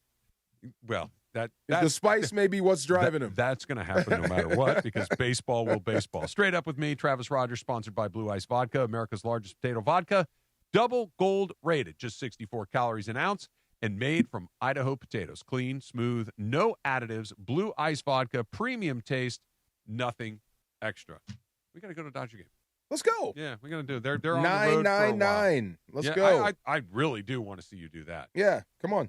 Yeah, that's why I thought you ate the dozen eggs, because if you're just like, 9 hot dogs, I'd have a better chance eating a dozen eggs before I could eat 9 hot dogs. Really? Yeah. I think you could eat. I think you could eat 12 eggs. I couldn't do either one, but if you said you got to pick one, I think I'd pick the eggs. If I gave you 4 fried eggs, you could eat them. 4 I could do, no problem. If you can get 4, you can get 12 in there. 3X, bro. You can get 12 in there. You could. Do I get DeAndre too? Do I get bacon and toast while we're doing it? No, just eggs. You can. I'm telling you, 3 eggs. That's all I need. But you could eat 4. I could eat 4. You could eat 4. You could eat 6 and exactly. be like, I'm really full. Exactly. But you can get 12 in there. 12? Yeah. Oh, I don't know. That's too much. That's a lot of eggs. Okay, real quick. I never had eggs Benedict. Oh. Wait, what? Hollandaise sauce. Look at Travis. Look at Travis. I'm with you, Travis. Look at Travis. Okay. Oh my God. It is the ultimate brunch item. Like if you want to eat something incredibly decadent, and all you're gonna want to do is take a nap when you're done with it, and you're gonna regret your decision until the next time you get a chance to order it. So good. It is heavenly. And a mimosa.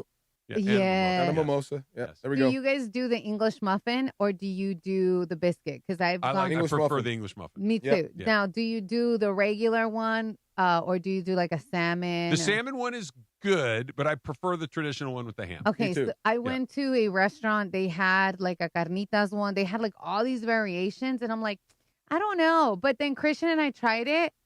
It was in like the San Diego OC area, and we went, and I needed a nap ASAP. Yeah. No, it's a 9,000 calorie breakfast dish, but it's really good. You can share that and you're fine. Don't share it. Eat every last bite for yourself and save the last couple of bites of English muffin to drag through that hollandaise sauce and sop it up like you're mopping a floor. It's kind of like incredible. Am I wrong? And gravy, you're right. You're exactly right. You get that little hollandaise in the corner, just yes, sir. Yeah. If nobody's looking. Yeah. Are you a hot sauce guy at all? I love hot sauce. Okay, so put a little Tabasco on there too. Oh yeah. Okay. Yeah. Tabasco, whatever. Agreed. Yeah. There you go. It's good. Be careful mixing that with coffee. You might not know what you're in for. Benedict. Oh, Okay. what? Now I want breakfast for dinner. That sounds really good. Little shop talk coming up next. It's DeMarco and Travis, ESPN LA. Purple and gold playoff energy. It wasn't the ending the purple and gold wanted. Game 5 slips away at home. And the Lakers go down to the Rockets, forcing Game 6 Friday night in Houston. The Lake Show still hold the edge. And now, another shot to finish the job. Lakers-Rockets Game 6 from Houston. Coverage begins tomorrow at 5 p.m. The Lakers postseason push happens right here on 710 ESPN and the ESPN LA app. Hey guys, it's Sedano. Mother's Day's coming up, and I've been thinking about my mom. You know, I didn't realize how much she did for me back in the day. Listen, she woke me up, made sure I got to school, had breakfast, got fed, right? Picked me up from school, took me to practice and all my activities. I mean, you got to take care of mom. So yeah, Mother's Day matters, and you got to get it right. And the easiest way to do that is Bouqs. Bouqs is short for bouquets. That's Bouqs. And I'm sending mom flowers from the Bouqs company. And I'll get you this, 25% off so you can send some flowers to mom, too. Send a vibrant, happy bouquet or step it up with a monthly subscription to keep some happiness coming month after month. Books is the way to go. It took me 2 minutes, pick the bouquet, set the delivery date, boom, done. And with 25% off, you can grab some for your wife, your aunt, and your grandma, too. Mother's Day is May 10th, so don't wait. Go to Books.com, that's BOUQS.com. Promo code ESPN for 25% off. That's BOUQS.com. Promo code ESPN. Books.com. Promo code ESPN. Individuals and businesses with tax problems, listen carefully. Do you feel like you're losing control of your finances? If you owe over $10,000 in back taxes or have unfiled tax returns, we can help you take back control. The IRS is the largest and most aggressive collection agency in the world, and they can seize your bank accounts, garnish your paycheck, close your business, and file criminal charges. Take control of your tax problem now by calling the experts at U.S. Tax Shield and take advantage of the Fresh Start program and new laws that may allow us to negotiate a settlement for the lowest amount possible. Our team of tax attorneys and enrolled agents can stop collections and get you protected so you can take control of your financial future. U.S. Tax Shield offers a price protection guaranteed quote to get you protected today. U.S. Tax Shield is A+ rated with the Better Business Bureau, so call now. 800-687-5192. That's 800-687-5192. U.S. Tax Shield. 800-687-5192. Looking for paint that actually lasts? Vista Paint delivers expert quality, rich color, and pro-trusted durability, backed by over 60 years of experience. From your home to your next big project, we've got you covered. Vista Paint, since 1956. Individuals and businesses with tax problems, listen carefully. Do you feel like you're losing control of your finances? If you owe over $10,000 in back taxes or have unfiled tax returns, we can help you take back control. The IRS is the largest and most aggressive collection agency in the world, and they can seize your bank accounts, garnish your paycheck, close your business, and file criminal charges. Take control of your tax problem now by calling the experts at U.S. Tax Shield and take advantage of the Fresh Start program and new laws that may allow us to negotiate a settlement for the lowest amount possible. Our team of tax attorneys and enrolled agents can stop collections and get you protected so you can take control of your financial future. U.S. Tax Shield offers a price protection guaranteed quote to get you protected today. U.S. Tax Shield is A+ rated with the Better Business Bureau, so call now. 800-687-5192. That's 800-687-5192. U.S. Tax Shield. 800-687-5192. Yo, this is Jerry Garcia. It's your boy Concrete. And you're listening live to the 710 ESPN Radio, the best show, 3 to 6, DeMarco and Travis live. Let's go. More DeMarco and Travis right now. All right, little shop talk to close the show. Let's start with some birthdays here. Travis Scott turns 35 today. Yes. Which Kardashian? Which one? Kylie. They got the baby, right? Yes. I just saw them on the internet this morning. They're not together anymore. Oh, she's with Chalamet. That's right. Yes. He picked up the baby in love. All right, so quick story. I forget what it was. It was somewhere where I had to present my ID. Yeah. Okay, and sure. So we need to see your driver's license. Yeah, sure. So I hand it to her, and she looks at me again. She goes, "Is this really your name?" I'm like, "Yeah." And she goes, "Your name is really Travis Scott?" I'm like, "Yeah." And she goes, "Like the rapper?" I'm like, "I don't." Wait, is your middle name Scott? Yeah. Did you know that? I had no idea. Yeah, it is. Yeah. I had no idea. And like, so she's looking at me like I'm crazy. I'm looking at her like she's crazy. And like we have no idea what the other person's talking about. I'm like, yeah, that's my name. Oh, bro. Can I give you your a quick name is story, Travis too? Scott from now on. So my dad's name is Antonio, right? Yeah. Last name Romo. So they call him Tony. Tony Romo. Tony Romo. There you go. When I used to work the Lakers broadcast, that was a joke. So my dad's sick, and I mentioned that. So I used to call doctors, and one girl was like, "You're making an appointment for Tony Romo?"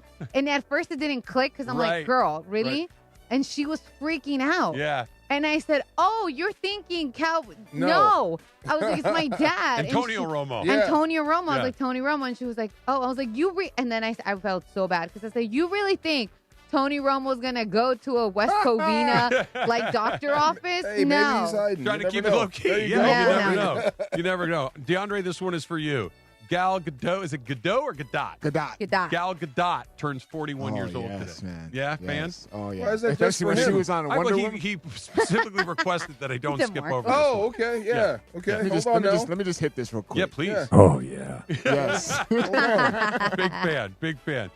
Anna de Armas turns 38. Yes. Also yes. big fan. Also. She played Marilyn Monroe in that Yes, she did. Netflix movie. Yeah, she's very beautiful. Kirsten Dunst turns 44. Yes. She was, what's Peter Parker's love interest in Mary this Spider-Man? Jane. Mary Jane. That's Yes. it. The Mary Jane. upside down kiss. Yes. You told me about the Kunal Nayar, Yes. DeMarco. I don't know who that is.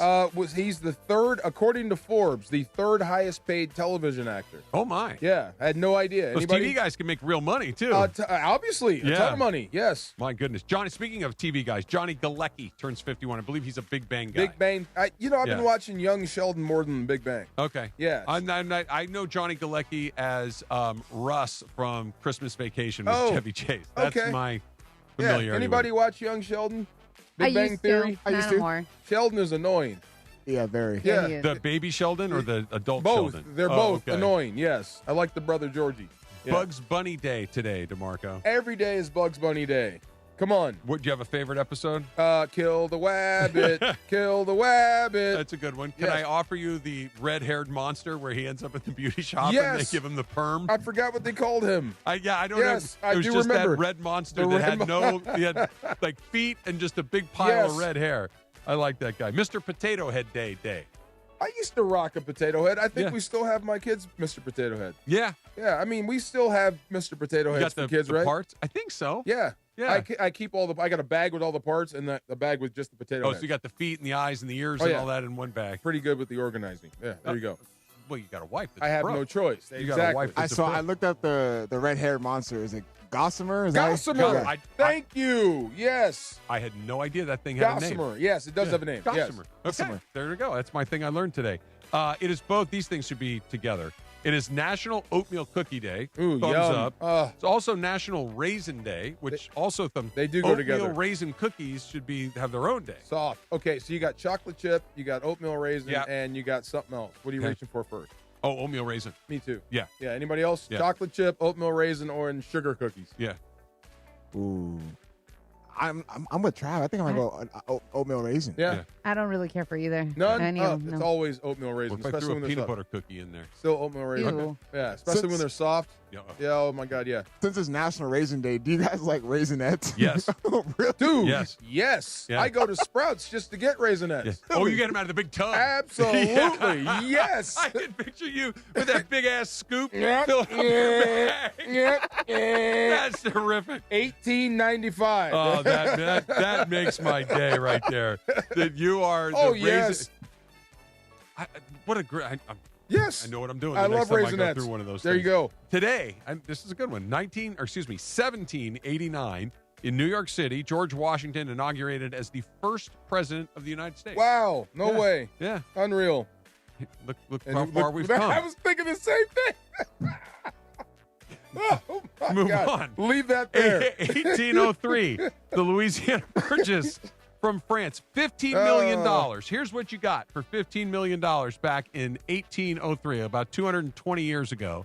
You got Arkansas, Colorado, Iowa, Kansas, Minnesota, Missouri, Montana, Nebraska, New Mexico, North Dakota, Oklahoma, South Dakota, and Wyoming for $15 million. For 15 mil? Now you could get a Rudy condo Gobert. in Costa Mesa. You get Rudy Gobert for $15 million. That's Yeah. crazy. That's like Unbelievable. a third of the country. That's incredible. Wow. 1904, the ice cream cone makes its debut at St. Louis's World's Fair. I remember hearing that. I bought one of those houses. Oh, yeah? Yeah. The World's Fair, they had these big houses that they built. Yeah. Bought one of them. Really? It has like little secret passageways. Oh, that's cool. To nowhere. Oh, that's kind of It's scary. the wildest thing ever. Yes. Just think, somebody had to think of an idea. Hey, what if we take a little piece of bread and kind of fry it and put ice cream in it? It's great. Yeah. I'm an great ice cream deal. cone guy. Yeah, me too. Cup? Me too. Or cone? I prefer a cup, but I'll eat a cone. There you go. All right, we'll see you tomorrow. Get you ready for Lakers Game 6. We will see you then. Peace. Mason and Ireland, the OGs of LA sports talk. So you're going to change like you always do. You're going to change. Correct. I'm going to change